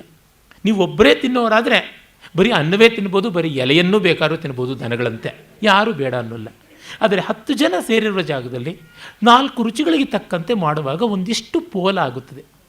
ಈ ಶಾಸ್ತ್ರಗಳನ್ನು ಹಲವು ರೀತಿಯಲ್ಲಿ ಹೇಳುವಾಗ ಒಂದು ಹೆಚ್ಚು, ಒಂದು ಕಡಿಮೆ, ಒಂದು ಅತಿರೇಕ ಅನ್ನುವಂತೆ, ಒಂದು ಕಂದಾಚಾರ ಅನ್ನುವಂತೆ ಇನ್ನೊಬ್ಬರಿಗೆ ಕಾಣುತ್ತದೆ. ನಮಗೂ ನಮಗೆ ತ್ರಿಪುರ ಸುಂದರವಾಗಿ ಕಾಣೋದು, ಬೇರೆಯವ್ರಿಗೆ ಅದು ಕೋಡಗದಂತೆ ಕಾಣುತ್ತೆ. ಏನು ಮಾಡೋದು? ಹೆತ್ತವರಿಗೆ ಹೆಗ್ಗಣ ಮುದ್ದು, ಕಟ್ಟಿಕೊಂಡವರಿಗೆ ಕೋಡಗ ಮುದ್ದು ಅಂತ. ಅದನ್ನು ಬಹಳ ಚೆನ್ನಾಗಿ ಕಾಳಿದಾಸ ಹೇಳ್ತಾರಲ್ಲ, ಪ್ರಿಯೇಶು ಸೌಭಾಗ್ಯ ಫಲಾಹಿ ಚಾರುತ. ನಾವು ಪ್ರೀತಿ ಯಾರಲ್ಲಿ ಇಟ್ಕೊಂಡಿದ್ದೀವಿ ಅವರಿಗೆ ನಾವು ಚೆನ್ನಾಗಿ ಕಾಣಿಸಿದ್ರೆ ಸಾಕು ಅಷ್ಟೇ. ನನ್ನ ಗಂಡಗೆ ನಾನು ಮಾಡಿದ ಅಡುಗೆ ಅಮೃತ ಅಂತಾದರೆ ಅವಳಿಗೆ ಸಾಕು, ಇನ್ಯಾರು ಯಾಕೆ ತಿನ್ನಬೇಕು ಆ ಮಟ್ಟಕ್ಕೆ. ಅದೇ ಸಂತರ್ಪಣೆಗೆ ಹೋಗಿ ಅಡುಗೆ ಮಾಡುವಂಥ ಪ್ರೊಫೆಷನ್ ಮಾಡಿಕೊಂಡಾಗ ಎಲ್ಲರ ಟೇಸ್ಟನ್ನು ಕೇಟರ್ ಮಾಡಬೇಕಾಗುತ್ತದೆ. ಹೀಗಾಗಿ ಅನೇಕರಿಗೆ ಇಷ್ಟೆಲ್ಲ ಓದ್ಕೋಬೇಕಾ ಅಂತ ಏನು ಓದ್ಕೋಬೇಕಾಗಿಲ್ಲ. ಬಹುತರ್ಕ ಬಹುನೇಮ ಬಹುನಿಷ್ಠೆ ಬೇಕಿಲ್ಲ, ವಹಿಸ ಜೀವನ ಬರವನು ಉತ್ಸುಕತೆಯಿಂದ ಸಹನೆ ಸಮರಸ ಭಾವವಂತಃ ಪರೀಕ್ಷೆಗಳು ವಿಹಿತವಾತ್ಮನ ಸುಖಕ್ಕೆ ಮಂಕುತಿಮ್ಮ. ನಮ್ಮ ಮನೆಯನ್ನು ನಾವು ಬೆಳಗಿಸಿಕೊಳ್ಳೋದಕ್ಕೆ ಸೂರ್ಯನೋ ಚಂದ್ರನೋ ಬೇಕಾಗಿಲ್ಲ, 1000 ಮೆಗಾವಾಟ್ಸು ಗಿಗಾವಾಟ್ಸಿನ ಜನ್ರೇಟ್ರು ಬೇಕಾಗಿಲ್ಲ, ಒಂದು 4 ಸೋಲಾರ್ ಲ್ಯಾಂಪ್ ಸಾಕಷ್ಟೆ. ಅದಕ್ಕೆ ಬೇಕಾದಷ್ಟು ಮಾಡಿಕೊಳ್ಳೋಣ. ಇನ್ನೊಬ್ಬರಿಗೆ ಬೇಕು ಹೇಳಬೇಕು ಅಂದಾಗ ಎಲ್ಲ ಬೇಕಾಗುತ್ತದೆ. ಅಂಗಡಿಯಲ್ಲಿ 25 ಥರ ಸೋಪ್ ಇಟ್ಟಿರ್ತಾನೆ, ಮಾರೋದಕ್ಕೆ ಹೊರತು ತಾನು ಬಳಸೋದಕ್ಕಲ್ಲ. ತನಗೆ ಬೇಕಾದದ್ದು ಯಾವುದೋ ಒಂದು ಇಟ್ಕೊಂಡಿರ್ತಾನೆ. 10 ತರಹ ಟೂತ್ಪೇಸ್ಟ್ ಇಟ್ಟಿರ್ತಾರೆ, ತನಗೆ ಕಾಲ್ಗೇಟೋ ಕೈಗೇಟೋ ಯಾವುದೋ ಒಂದು ಸಾಕಾಗುತ್ತೆ. ಈ ರೀತಿಯಾಗಿ ನೋಡಿದಾಗ ನಾವು ಯಾವುದಕ್ಕಾಗಿ ಇದನ್ನು ಅನುಸರಿಸ್ತಾ ಇದ್ದೀವಿ ಅಂತ ನೋಡಿಕೊಳ್ಳಬೇಕು. ಅಲ್ಲಿ ಅಧಿಕಾರಿ ಬಂತು. ನಾನು ಮೊದಲನೇ ದಿವಸವೇ ಹೇಳಿದ್ದೆ, ಅಧಿಕಾರಿ, ವಿಷಯ, ಸಂಬಂಧ ಇತ್ಯಾದಿ ಅನುಬಂಧ ಚತುಷ್ಟಯವನ್ನು ಕುರಿತು ಅಲ್ಲಿ ಅದನ್ನು ನಾವು ನೋಡ್ತೀವಿ. ಹಾಗಾಗಿ ಎಲ್ಲಿಯೂ ಹೇಗೆಯೋ ಸಲ್ಲಲಿ ಅಂತ ಶ್ರೀರಾಮಕೃಷ್ಣ ಪರಮಹಂಸರು ಬಹಳ ಚೆನ್ನಾಗಿ ಹೇಳ್ತಾರೆ. ಪ್ರವಾಹದಲ್ಲಿ ಬಿದ್ದವರಿಗೆ ದಡದಿಂದ 10 ಜನ 10 ಹಗ್ಗಗಳನ್ನು ಹಾಕ್ತಾರೆ ಹಿಡ್ಕೊಂಡು ಬರಲಿ ಅಂತ. ಒಬ್ಬರು ನೈಲಾನ್ ಹಗ್ಗ ಹಾಕ್ತಾರೆ, ಒಬ್ಬರು ನೂಲಿನ ಹಗ್ಗ ಹಾಕ್ತಾರೆ, ಒಬ್ಬರು ಕಬ್ಬಿಣದ ತಂತಿಗಳಿಂದ ಮಾಡಿದ ಹಗ್ಗ ಹಾಕ್ತಾರೆ, ಇನ್ನೊಬ್ಬರು ಅಪ್ಪಟ ರೇಷ್ಮೆ ಹಗ್ಗವೇ ಹಾಕ್ತಾರೆ. ನಮ್ಮ ಕೈಗೆ ಸಿಕ್ಕಿದ್ದೇ ನಾವು ಹಿಡ್ಕೊಂಡು ಹೋಗಬೇಕು. ಇಲ್ಲ ರೇಷ್ಮೆ ಹಗ್ಗ ತುಂಬ ಚೆನ್ನಾಗಿರುತ್ತೆ ಅಂತ ಅದಕ್ಕಾಗಿ ಕೈ ಚಾಚಿದ್ರೆ ಇಡೀ ದೇಹವೇ ಕೊಚ್ಚಿಕೊಂಡು ಹೋಗ್ಬೋದು. ಸಿಕ್ಕಿದ್ದನ್ನು ಹಿಡ್ಕೊಂಡು ಮುಂದುವರಿಯೋಣ. ಆಮೇಲೆ ನಮಗೆ ಗೊತ್ತಾಗುತ್ತದೆ ಎಲ್ಲಿಗೆ ಹೋಗಬೇಕು ಏನು ಅಂತ. ಆ ಮಾತ್ರದ ವಿಶ್ವಾಸ ಅದು ಶ್ರದ್ಧೆ ಅಂತ ಕರೆದಂಥದ್ದು. ಹೀಗಾಗಿ ಮಾಡಿದ್ದಾರೆ. ನಮಗೆ ವಿಚಾರ ಕ್ರಮ ಸ್ವತಂತ್ರವಾಗಿ ಮಾಡಿಕೊಳ್ತೀವಿ ಅಂದರೆ ತುಂಬ ಸಂತೋಷ. ಹಾಗಲ್ವೋ ಇದು ಕೃಷ್ಣ ಅರ್ಜುನನಿಗೆ ಅದೇ ತಾನೆ. ನೀನು ಸ್ವತಂತ್ರ ದೃಷ್ಟಿಯನ್ನು ಒಳಗೊಂಡು ಹೋಗ್ತೀಯಾ, ವಿಮರ್ಶೇತ ದಶೇಷೇಣ ಯಥೇಚ್ಛಸಿ ತಥಾಕುರು. ಹಾಗಾಗಲ್ವೋ ಅಹಂತ್ವಾ ಸರ್ವಪಾಪೇಭ್ಯೋ ಮೋಕ್ಷಯಿಷ್ಯಾಮಿ ಮಾ ಶುಚ, ನನ್ನ ಮೇಲೆ ಭಾರ ಹಾಕು. ಇದು 2 ಬಿಟ್ಟು ಹೇಳ್ತಾರಲ್ಲ, ಮದುವೆ ಗಂಡಿಗೆ 64 ವಿದ್ಯೆಯಲ್ಲಿ 2 ವಿದ್ಯೆ ಬರೋಲ್ಲಮ್ಮ, ಇನ್ನು ಎಲ್ಲ ಬರುತ್ತೆ ಅಂತ ಏನೋ ವೈಭವದಿಂದ ಮದುವೆ ಮಾಡಿದ್ರು. ಯಾವುದು 2 ವಿದ್ಯೆ ಭಾವ ಹೇಳಿ ಅಂದರೆ ಸ್ವಂತ ಬುದ್ಧಿ ಇಲ್ಲ, ಬೇರೆಯವ್ರ ಮಾತು ಕೇಳೋಲ್ಲ ಅಂತ. ಅದು ಆಗಬಾರ್ದು. ಆ ದೃಷ್ಟಿಯಿಂದ ಕಂಡಾಗ ನಮಗೆ ಪ್ರಾಮಾಣಿಕವಾದ ಆಸ್ಥೆ, ಸಾಮಾನ್ಯ ಜ್ಞಾನ, ಕಾಮನ್ ಸೆನ್ಸ್ ಆ್ಯಂಡ್ ಆನೆಸ್ಟಿ 2 ಇದ್ದರೆ ಎಲ್ಲ ಸಿದ್ಧಿಯಾಗುತ್ತದೆ. ಅದಕ್ಕಿನ್ಯಾವ ವಿಶೇಷವಾದದ್ದು ಬೇಕಿಲ್ಲ. ಲೋಕಾಯತರು ಗೌಣಾತ್ಮವಾದದಿಂದ ಆರಂಭ ಮಾಡಿಕೊಳ್ತಾರೆ. ಈ ದೇಹವೇ ಆತ್ಮ ಅನ್ನೋದು ನಮಗೆ ಮೊದಲ ಹಂತ. ಈ ದೃಷ್ಟಿಯಿಂದಲೇ ನಾವು ಆರಂಭ ಮಾಡಬೇಕು. ವಿದ್ಯಾರಣ್ಯರ ತಮ್ಮ ಸಾಯಣಾಚಾರ್ಯರ ಮಗ ಮಾಧವರು ಸರ್ವದರ್ಶನ ಸಂಗ್ರಹ ಅಂತ ಬರೆದಿದ್ದಾರೆ. 16 ದರ್ಶನಗಳು. ಆರಂಭ ಮಾಡೋದ್ರೆ ಲೋಕಾಯತದಿಂದ. ನೆನ್ನೆಯೇ ನಾನು ಹೇಳಿದ್ದೆ ಲೋಕಾಯತದ ಬಗ್ಗೆ. ಈ ದೇಹ ನಮಗೆ ಮುಖ್ಯ ಅನ್ನೋದು ನೋಡಿ. ನಾವು ಎಷ್ಟೋ ಜನ ಸಂದರ್ಶನಗಳಿಗೆ ಬೇಕಾದಷ್ಟು ಸಮಯ ಕೊಡ್ತೀವಿ, ಮತ್ತು ಬೇರೆಯವರಿಗೆ ಮತ್ತೊಂದಕ್ಕೆ ಎಲ್ಲ ಸಮಯ ಕೊಡ್ತೀವಿ. ಆದರೆ ನಮ್ಮ ದೇಹಕ್ಕಾಗಿ ನಾವು ಸಮಯ ಕೊಡೋದಿಲ್ಲ. ಬೆನ್ನು ನೆಟ್ಟಿಗಿರಬೇಕು ಅಂತ ಒಂದು 4 ಭುಜಂಗಾಸನ ಶಲಭಾಸನ ಮಾಡೋದಿಲ್ಲ. ಇನ್ನೆಂಥದ್ದಪ್ಪ ನೀವು ಎಲ್ರಿಗೂ ಸಮಯ ಕೊಡೋದು ಅಂತ ನನ್ನ ವೈದ್ಯರು ನನಗೆ ಬೈದಿದ್ದರು. ಹೀಗಾಗಿ ನಮ್ಮ ದೇಹಕ್ಕಾಗಿ ನಾವು ಮೊದಲು ಅಂತನ್ನುವಂಥದ್ದು ಆ ಮಟ್ಟಕ್ಕೆ ಅದು. ಮತ್ತು ಈ ದೇಹದ ಸ್ಥೂಲೇಂದ್ರಿಯಗಳಿಂದ ಸೂಕ್ಷ್ಮೇಂದ್ರಿಯಗಳಾದ ಮನೋಬುದ್ಧಿಗಳಿಗೆ ಯೋಗ ಬರುತ್ತದೆ. ಅಲ್ಲಿ ನಾವು ಯೋಗದ ಸಾಧನೆಗಳನ್ನೆಲ್ಲ ನೋಡ್ತೀವಿ. ಅಂದರೆ ಯೋಗ ಭಗವದ್ಗೀತೆಯಲ್ಲಿ ಹೇಳಿದಂತೆ ಬಹಳ ಸರಳವಾಗಿ ಮಾಡಿಕೊಳ್ಳಬೇಕು. ಪಾತಂಜಲ ಯೋಗದ ಡೀಟೇಲ್ಸ್ ತುಂಬ ಜಾಸ್ತಿ. ಅದೆಲ್ಲದರ ಸಾರವತ್ತಾದ ರೂಪವನ್ನು ಗೀತೆಯಲ್ಲಿ ನೋಡ್ತೀವಿ. ಒಂದನ್ನು ಹೇಳ್ತೀನಿ, ಎಲ್ಲ ದರ್ಶನಗಳಿಗಿಂತ ಒಂದು ಸ್ವಲ್ಪ ಅಡಿಷನ್ಸ್ ಮಾಡಿಕೊಂಡ್ರೆ ಭಗವದ್ಗೀತೆ ಪರಿಪೂರ್ಣ. ಭಗವದ್ಗೀತೆಯಲ್ಲಿ ಅಧ್ಯಾರೋಪಾಪವಾದ ವಿವೇಕದ ಪ್ರಖರವಾದ ಲಕ್ಷಣ ಹೇಳಿಲ್ಲ. ಅದನ್ನು ಬಹಳ ಕಷ್ಟಪಟ್ಟು ನಾವು ರಿಯಲೈಸ್ ಮಾಡಿಕೊಳ್ಬೇಕು. ಮತ್ತೊಂದು ಅವಸ್ಥಾತ್ರಯ ಮೀಮಾಂಸೆ, ಪಂಚಕೋಶ ಮೀಮಾಂಸೆ ಇಲ್ಲ. ಈ 3 ಅಂಶಗಳಲ್ಲಿ ಚೆನ್ನಾಗಿ ರೂಪಿತವಾಗಿದ್ದರೆ ಅದಕ್ಕೊಂದು 10 ಶ್ಲೋಕಗಳು ಸೇರಿಸಿದರೆ ಆಗಿರೋದು. ಭಗವದ್ಗೀತೆ ಸರ್ವದೃಷ್ಟಿಯಿಂದ ಪರಿಪೂರ್ಣವಾದ ಗ್ರಂಥ. ಅದರೊಳಗೂ 2ನೇ ಅಧ್ಯಾಯವನ್ನು ಚೆನ್ನಾಗಿ ಓದಿಕೊಂಡ್ರೆ ಸಾಕು, ಬೇಕಾದಷ್ಟು ಸಿಗುತ್ತದೆ. ಅಲ್ಲಿ ಬರುವ ಧ್ಯಾನ ಯೋಗದ ವಿವರಗಳು ಮತ್ತು ಸ್ಥಿತಪ್ರಜ್ಞ ಲಕ್ಷಣ 2ನೇ ಅಧ್ಯಾಯದಲ್ಲಿ, 12ನೇ ಅಧ್ಯಾಯದಲ್ಲಿ ಬರ್ತಕ್ಕಂಥ ಭಕ್ತನ ಲಕ್ಷಣ, ಮತ್ತು ಕಡೆಯಲ್ಲಿ 14, 16, 17, 18 ಬರ್ತಕ್ಕಂಥ ಗುಣತ್ರಯ, ಶ್ರದ್ಧಾತ್ರಯ ಮತ್ತು ಮೋಕ್ಷ ಸನ್ಯಾಸ.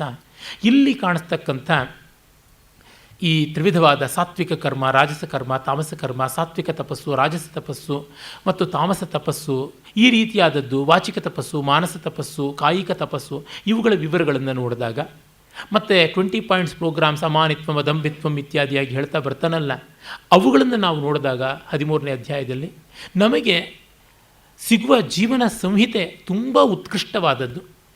ಎಲ್ಲ ಯೋಗಾದಿ ಶಾಸ್ತ್ರಗಳು, ಧರ್ಮಶಾಸ್ತ್ರಗಳು ಹೇಳುವ ಮೌಲ್ಯಗಳೆಲ್ಲ ಅಡಕವಾಗಿ ಸಾರವತ್ತಾಗಿ ಬಂದಿವೆ. ಈ ದೃಷ್ಟಿಯಿಂದ ನೋಡಿದ್ರೇ ನಮಗೆ ಗೊತ್ತಾಗುತ್ತದೆ ಯೋಗವನ್ನು ಒಂದು ಸಾಧನಶಾಸ್ತ್ರವಾಗಿ ಜೈನ, ಬೌದ್ಧಾದಿಗಳು ಸರ್ವರೂ ಬಳಸಿಕೊಂಡಿದ್ದಾರೆ. ಯಾವ ಮಟ್ಟಕ್ಕಿದೆ ಅಂದರೆ ಇಸ್ಲಾಂ ಮತ್ತು ಕ್ರೈಸ್ತ ಮತಗಳು ಕೂಡ ಇಸ್ಲಾಂ ಯೋಗ, ಕ್ರಿಶ್ಚಿಯನ್ ಯೋಗ ಅಂತ ಶುರು ಮಾಡಿಕೊಂಡಿದ್ದಾರೆ.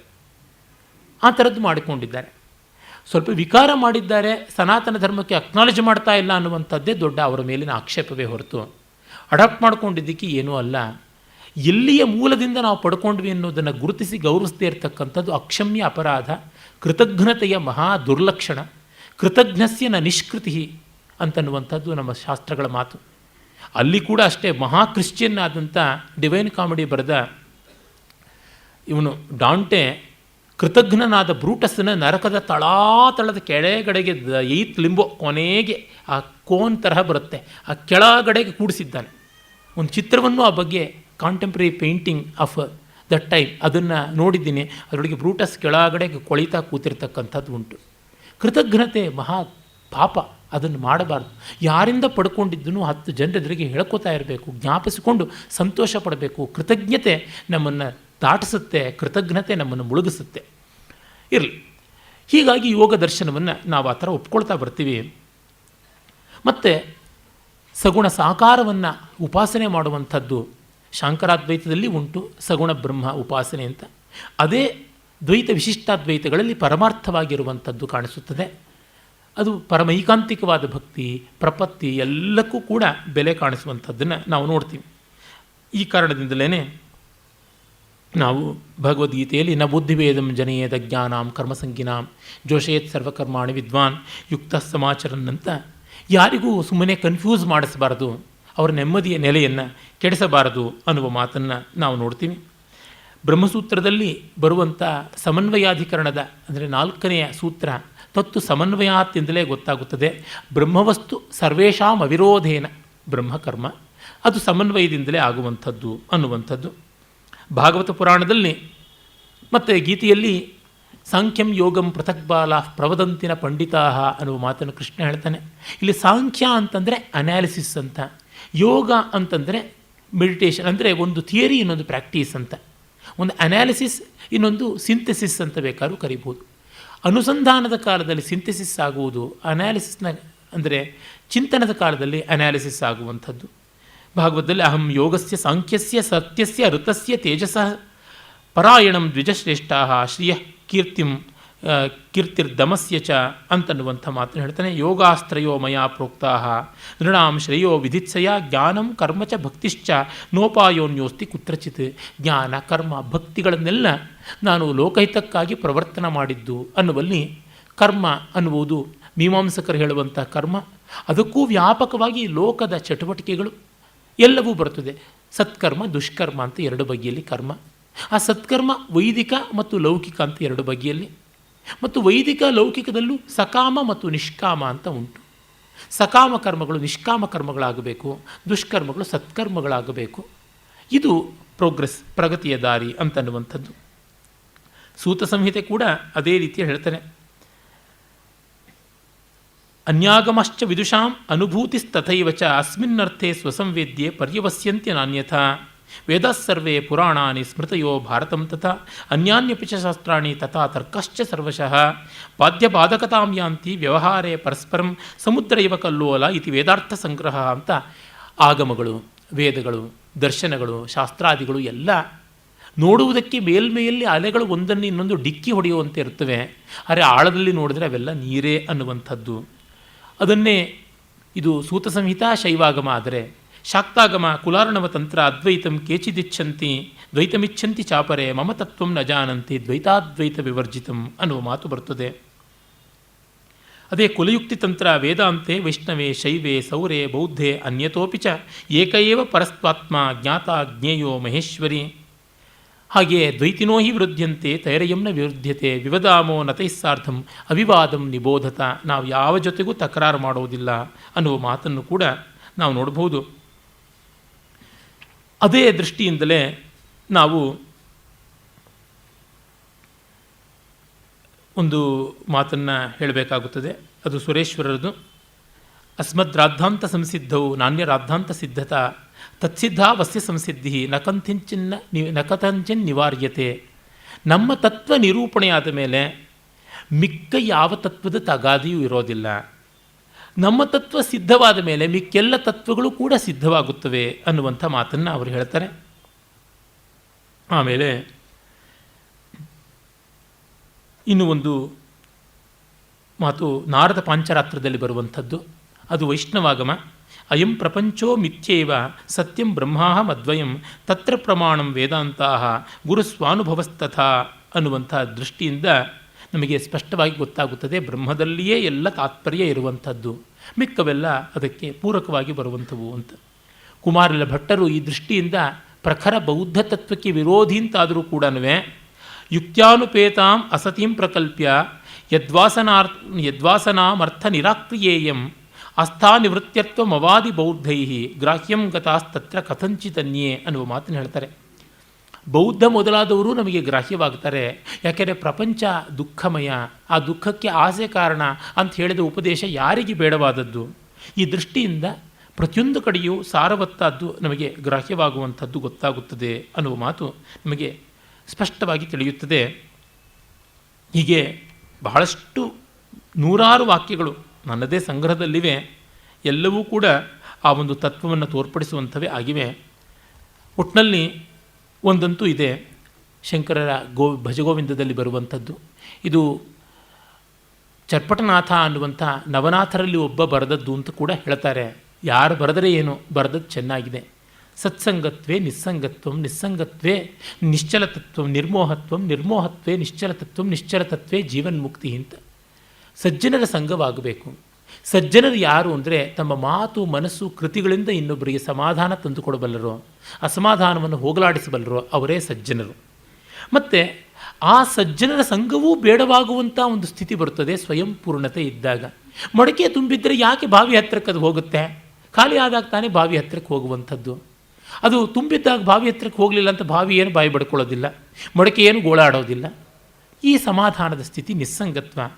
ನಿಸ್ಸಂಗತ್ವದಿಂದ ಹಗ್ಗದ ಮೋಹವೂ ಇಲ್ಲ, ಹೆಣ್ಣಿನ ಸೊಂಟದ ಮೇಲೆ ಕೂತ್ಕೊಂಡು ಹೋಗುವಂಥ ದಾಹವೂ ಇಲ್ಲ, ಏನೂ ಇಲ್ಲದ ಸ್ಥಿತಿ ಮಡಿಕೆಗೆ ಬರ್ತದೆ. ಆ ನಿರ್ಮೋಹತ್ವದಿಂದ ನಿಶ್ಚಲವಾದ ತತ್ವ ಉಂಟಾಗುತ್ತದೆ. ಮುಂಕುತನ ಇಲ್ಲ, ಪಾರವಶ್ಯ ಇಲ್ಲ ಅಂದಾಗ ಸ್ವವಶತ್ವ ಬರ್ತದೆ. ಅದು ಜೀವನ್ಮುಕ್ತಿಯಲ್ಲದೆ ಮತ್ತೇನು ಅಂತ. ಅದರಿಂದಲೇ ದುರ್ಜನ ಸಜ್ಜನೋ ಭೂಯಾತ್, ಕೆಟ್ಟವನು ಮೊದಲು ಒಳ್ಳೆಯವನಾಗಬೇಕು. ಸಜ್ಜನ ಶಾಂತಿ ಮಾಪ್ನುಯಾತ್, ಒಳ್ಳೆಯವನಿಗೆ ಸಮಾಧಾನ ಬರಬೇಕು. ಆ ಶಾಂತೋ ಮುಚ್ಚೇತ ಬಂದೇಭ್ಯ, ಸಮಾಧಾನ ಇದ್ದವನು ಮಮತಾಪಾಶಗಳನ್ನು ಕಡ್ಕೊಳ್ಬೇಕು. ಅಂಥ ಮಮತಾಪಾಶ ಕಡ್ಕೊಂಡವನು ಮುಕ್ತ ಅನ್ಯಾನ್ ವಿಮೋಚಯತ್, ಬೇರೆಯವ್ರನ್ನ ಬಿಡಿಸಬೇಕು. ತನಗೇ ತೂರಕ್ಕೆ ಜಾಗ ಇಲ್ಲ ಕನ್ನದಲ್ಲಿ, ಕೊರಳಿಗೊಂದು ನಗಾರಿ ಕಟ್ಕೊಂಡು ಹೋದ ಅಂತ ಗಾದೆ ಉಂಟು. ಹಾಗಾಗಿ ನಾವು ಪರಮಾರ್ಥವನ್ನು ಕಾಣದೇ ಇದ್ದಾಗ ಇನ್ನೊಬ್ಬರಿಗೆ ದಾರಿ ತೋರಿಸ್ತೀವಿ ಎನ್ನುವಂಥದ್ದು ಎಂಥ ಅಪಚಾರ, ಎಷ್ಟು ದುಸ್ಸಾಹಸ, ಅದು ಮಾಡುವಂಥದ್ದಲ್ಲ. ಅದರಿಂದಲೇ ಭಗವಂತನೇ ಹೇಳ್ತಾನೆ, ಷಡ್ದರ್ಶನಾನಿ ಮೇಂಗಾನಿ ಪಾದ ಕುಕ್ಷಿ ಕರೌ ಶಿರಃ ತೇಷು ಭೇದಂತು ಯಃ ಕುರ್ಯಾತ್ ಮದಂಗಚ್ಛೇದಕೋಹಿ ಸಹ. ಈ 6 ದರ್ಶನಗಳು ನನ್ನ ಕೈ, ಕಾಲು, ಕೊರಳು, ಹೊಟ್ಟೆ, ತಲೆ, ಇವುಗಳಲ್ಲಿ ಯಾವುದನ್ನು ದೂಷಣೆ ಮಾಡುವವನು ಕೂಡ ಇದನ್ನು ಪರಮಾರ್ಥವಾಗಿ ತಿರಸ್ಕರಿಸಿಬಿಡ್ತೀನಿ ಅನ್ನೋನು ನನ್ನ ದೇಹವನ್ನೇ ಕತ್ತರಿಸಿದಂಥವನಾಗ್ತಾನೆ ಎನ್ನುವಂಥ ಮಾತು. ಹಾಗಾಗಿ ಅವುಗಳಿಗೆ ಒಂದು ರೆಲೆವೆನ್ಸ್ ಇದೆ ಅನ್ನೋದನ್ನು ನೋಡಬೇಕು. ಆ ಒಂದು ಅಂಶವನ್ನೇ ಒಂದು ಪ್ರಾಚೀನ ಸುಭಾಷಿತ ಹೇಳುತ್ತದೆ, ಶ್ರೋತವ್ಯ ಸೌಗತೋ ಧರ್ಮ. ಬೌದ್ಧ ದರ್ಶನವನ್ನು ಮತ್ತೆ ಮತ್ತೆ ಕೇಳಬೇಕಂತೆ. ಈ ಜಗತ್ತು ದುಃಖಮಯವಾದದ್ದು, ಹಾಗಾಗಿ ಈ ಜಗತ್ತಿನ ಬಗ್ಗೆ ಜಾಗರೂಕನಾಗಿರಬೇಕು ಅಂತ. ಆ ದುಃಖಕ್ಕೆ ಕಾರಣ ಆಶೆ, ಅದನ್ನು ಹದ್ದುಬಸ್ತಲ್ಲಿ ಇಟ್ಕೊಳ್ಬೇಕು ಅನ್ನುವ ದೃಷ್ಟಿ. ಮತ್ತು ಮಂತವ್ಯ ಪುನರಾರ್ಹತಃ, ಮನನ ಮಾಡಬೇಕಾಗಿದ್ದು ಜೈನ ಮತವನ್ನು. ಯಾಕೆ ಹಾಗೂ ಇರಬಹುದು ಸತ್ಯ, ಹೀಗೂ ಇರಬಹುದು ಸತ್ಯ ಅನ್ನುವ ಸ್ಯಾದ್ವಾದ, ಮತ್ತು ತನ್ನ ಯಾವ ಚರ್ಯೆಯಿಂದಲೂ ಯಾರಿಗೂ ಹಿಂಸೆ ಆಗಬಾರದು ಅನ್ನುವಂಥ ದೃಷ್ಟಿ. ಮತ್ತು ವ್ಯವಹಾರ ಮಾಡಬೇಕಾದದ್ದು ವೈದಿಕೋ ವ್ಯವಹರ್ತವ್ಯ. ವೈದಿಕ ಮತ ತುಂಬ ಅಕಾಮಡೇಟಿವ್ ಆದದ್ದು. ಬೌದ್ಧರಷ್ಟು ಪೂರ್ಣವಾಗಿ ಸಂಸಾರ ವಿಮುಖವೂ ಅಲ್ಲ, ಜನರಷ್ಟು ಕಠೋರವಾದ ಅಹಿಂಸೆಯ ಎಕ್ಸ್ಟ್ರೀಮ್ ಯೂಸು ಅಲ್ಲ. ಇಟ್ ಈಸ್ ವಯ್ಯಾ ಮೀಡಿಯಾ ಅಂತೀವಲ್ಲ, ಆ ರೀತಿಯಾಗಿ ಮಧ್ಯಮ ಮಾರ್ಗ. ಹೀಗಾಗಿ ಅದನ್ನು ವ್ಯವಹರಿಸಬೇಕು. ಧ್ಯಾತವ್ಯ ಪರಮೇಶ್ವರ, ಪರಮಾತ್ಮನನ್ನು, ಅವರವ್ರ ಇಷ್ಟ ದೈವವನ್ನು ನೆನೆಯಬೇಕು ಅನ್ನುವಂಥ ಮಾತು ಇಲ್ಲಿ ಬರ್ತದೆ. ಗೂಢಾರ್ಥ ದೀಪಿಕೆಯಲ್ಲಿ ಮಧುಸೂದನ ಸರಸ್ವತಿಗಳು ತಸ್ಯೇವಾಹಂ ತೇನೇವಾಹಂ ತ್ವಮೇವಾಹಂ ಇತಿ ತ್ರಿಧಾ ಭಗವಚ್ಚರಣತ್ವಂ ಸ್ಯಾತ್ ಸಾಧನಾಭ್ಯಾಸ ಪಾಕತಃ ಅಂತ. ಅವನಿಗಾಗಿ ನಾನು, ಅವನೊಡನೆ ನಾನು, ಅವನೇ ನಾನು ಅನ್ನುವಂತೆ 3 ಹಂತದ ಧ್ಯಾನಾಭ್ಯಾಸಗಳಲ್ಲಿ ಇರುವಂಥದ್ದು ಅನ್ನುವಂಥದ್ದು. ಈ ಮಾತನ್ನು ಶಂಕರ ರಾಮಾನುಜಾದಿಗಳಿಗಿಂತ ಎಷ್ಟೋ ಮುಂಚೆ ಇದ್ದ ಪುಷ್ಪದಂಥ ಶಿವಮಂನ ಸ್ತೋತ್ರದಲ್ಲಿ ತೋರ್ಪಡಿಸ್ತಾನೆ. ಈ ಮಾತನ್ನೇ ಸ್ವಾಮಿ ವಿವೇಕಾನಂದರು ತಮ್ಮ ಮೊದಲ ಆ ಶಿಕಾಗೋ ಪ್ರಸಿದ್ಧವಾದ ಐತಿಹಾಸಿಕ ಭಾಷಣದಲ್ಲಿ ಅವರಿಗೆ 8-10 ನಿಮಿಷಗಳಷ್ಟೇ ಕೊಟ್ಟಿದ್ದು. ಆಗ ಬಳಸಿಕೊಂಡಂಥ ಶ್ಲೋಕವೂ ಇದೇ ಆಗಿತ್ತು. ತ್ರಯೀ ಸಾಂಖ್ಯಂ ಯೋಗಂ ಪಶುಮತಿಪಥಂ ಪಶುಪತಿಮತಂ ವೈಷ್ಣವಮಿತಿ ಪ್ರಭಿನ್ನೆ ಪ್ರಸ್ಥಾನೆ ಪರಮಿದಮದ ಪಥ್ಯಮಿತಿ ಚ ರುಚೀನಾಂ ವೈಚಿತ್ರ್ಯಾತ್ ರುಜುಕುಟಿಲ ನಾನಾಪಥಜುಷಾಂ ನೃಣಾಂ ಏಕೋ ಗಮ್ಯಸ್ತ್ವಮಸಿ ಪಯಸಾಂ ಅರ್ಣವೈವ. ವೇದಾಂತ, ಸಾಂಖ್ಯ, ಯೋಗ, ಶೈವ, ವಿಷ್ಣವ, ತಂತ್ರ, ಆಗಮ ಮೊದಲಾದ ವಿವಿಧ ಮಾರ್ಗಗಳು ಉತ್ತಮೋತ್ತಮಗಳು ಅಂತ, ಮುಮುಕ್ಷುವಿಗೆ ಯೋಗ್ಯ ಅಂತ ಆಯಾ ಸಾಧಕರ ರುಚಿಗೆ ಅನುಸರಿಸಿ, ಇದು ಅಧಿಕಾರಿ ಭೇದ ಅಂತ. ಇದು ಬಹಳ ಮುಖ್ಯವಾದ ಪ್ರಮೇಯ ಶಾಂಕರ ಸಿದ್ಧಾಂತದಲ್ಲಿ. ಮತ್ತು ಎಲ್ಲರೂ ಕೂಡ ಒಪ್ಪುವಂಥದ್ದೇ ಆಗಿದೆ. ಬಗೆ ಬಗೆಯಾಗಿ ತೆರೆದುಕೊಂಡಿದೆ. ನದಿಗಳಿಗೆ ಸಮುದ್ರದ ಹಾಗೆ ಎಲ್ಲ ಮನುಷ್ಯರ ಸರಳ ಸಂಕೀರ್ಣ, straight and oblique or straight and circuitous ಆದ ದಾರಿಗಳಿಗೆ ನೀನೇ ಪರಮಗಮ್ಯನಾಗಿದ್ದೀಯಾ ಅಂತ. ಹಾಗಾಗಿ ನನಗೆ ತುಂಬ ಪ್ರಿಯನಾದ ಅಭಿನವಗುಪ್ತನ ಮಾತು, ತೀರ್ಥಕ್ರಿಯಾ ವ್ಯಸನಿನ ಸ್ವಮನೀಷಿಕಾಭಿ ಉತ್ಪ್ರೇಕ್ಷ್ಯ ತತ್ವಮಿತಿ ಯದ್ಯದಮೀ ವದಂತಿ ತತ್ತತ್ವಮೇವ ಭವತಾಂ ತತ್ತತ್ವಮೇವ ಭವತೋಸ್ತಿ ನ ಕಿಂಚಿದನ್ಯತ್ ಸಂನ್ಯಾಸು ಕೇವಲಮಮಿ ವಿದುಷಾಂ ವಿವಾದ. ವಿದ್ವಾಂಸರು ತಮ್ಮ ಬುದ್ಧಿಯ ವೈಚಿತ್ರ್ಯದಿಂದ ಬಗೆ ಬಗೆಯಾಗಿ ಹೇಳಿದ್ರು, ಪರಮತತ್ವ ನೀನೊಬ್ಬನೇ, ನಿಂದೊಂದು ಬಿಟ್ಟು ಇನ್ಯಾವುದೂ ಇಲ್ಲ ಅನ್ನುವ ಮಾತು. ಶಿವಂ ವಿಷ್ಣುಂ ವಾ ಯದ್ಯಭಿದದತಿ ಶಾಸ್ತ್ರಸ್ಯ ವಿಷಯಂ ತದಿಷ್ಟಂ ಗ್ರಾಹ್ಯಂ ನಃ ಸಗುಣಮಪಿ ತದ್ಬ್ರಹ್ಮ ಭಜತಾಂ ವಿರೋಧೋ ನಾತೀವ ಸ್ಫುರತಿ ನಹಿ ನಿಂದಾ ನಯವಿದಾಂ ನ ಸೂತ್ರಾಣಾಂ ಅರ್ಥಾಂತರಮಪಿ ಭವದ್ವಾರ್ಯಮುಚಿತಂ. ಇದು ಅಪ್ಪಯ್ಯ ದೀಕ್ಷಿತರ ಮಾತು. ಶಿವನೋ ವಿಷ್ಣುವೋ ಮತ್ತೊಂದೋ ಮಗದೊಂದೋ ಸಗುಣವೋ ನಿರ್ಗುಣವೋ ನೀವು ಏನೇ ಹೇಳಿ ನಮಗೇನೂ ತಕರಾರಿಲ್ಲ. ನಾವು ಇದನ್ನೆಲ್ಲವನ್ನೂ ಇದು ಸರಿಯಲ್ಲ ಇದು ತಪ್ಪು ಅಂದರೆ ಪ್ರಶಂಸೆಯಾಗಿ ಹೇಳ್ತಿದ್ದೀವಿ, ನಿಂದೆಯಾಗಿ ಹೇಳ್ತಾ ಇಲ್ಲ. ಅಂದರೆ ಈ ಚೌಕಟ್ಟಿಗೆ ಇದು ಸರಿ, ಆ ಚೌಕಟ್ಟಿಂದ ಆಚೆಗೆ ಅಲ್ಲ ಅನ್ನುವಂಥದ್ದಷ್ಟೇ, ಮತ್ತಿನ್ಯಾವುದು ಅಲ್ಲ ಅನ್ನುವ ದೃಷ್ಟಿ ನಮಗೆ ಗೊತ್ತಾಗುತ್ತದೆ.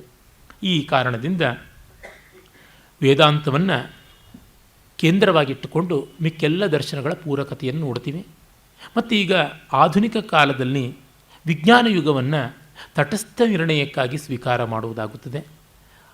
ಮತ್ತು ಈ ಕಾಲದಲ್ಲಿ ವಿಜ್ಞಾನ, ಸಾಂಖ್ಯ, ಯೋಗ, ನ್ಯಾಯಾದಿಗಳ ಎಷ್ಟೋ ಅಧಿಕರಣಗಳನ್ನು ಹೇಳ್ತಾ ಇರೋದ್ರಿಂದ ವೇದಾಂತ ಅದಕ್ಕಿನ್ನೂ ಎಟಕಲಾಗದ ಸತ್ಯವಾಗಿರೋದ್ರಿಂದ ನಾವು ಈ ಜಗತ್ತಿಗೆ ಕೊಡಬಹುದಾದದ್ದು ವೇದಾಂತ ದೃಷ್ಟಿಯಿಂದಲೇ ಹೊರತು ಇನ್ಯಾವುದರಿಂದಲೂ ಅಲ್ಲ ಅನ್ನುವುದನ್ನು ನೋಡಬೇಕಾಗುತ್ತದೆ. ಇದು ಸಾಮಾನ್ಯ ಷಡ್ದರ್ಶನಗಳ ಸಮನ್ವಯವನ್ನು ಕಾಣಬಹುದಾದದ್ದು. ಎಲ್ಲರಿಗೆ ನಮಸ್ಕಾರ.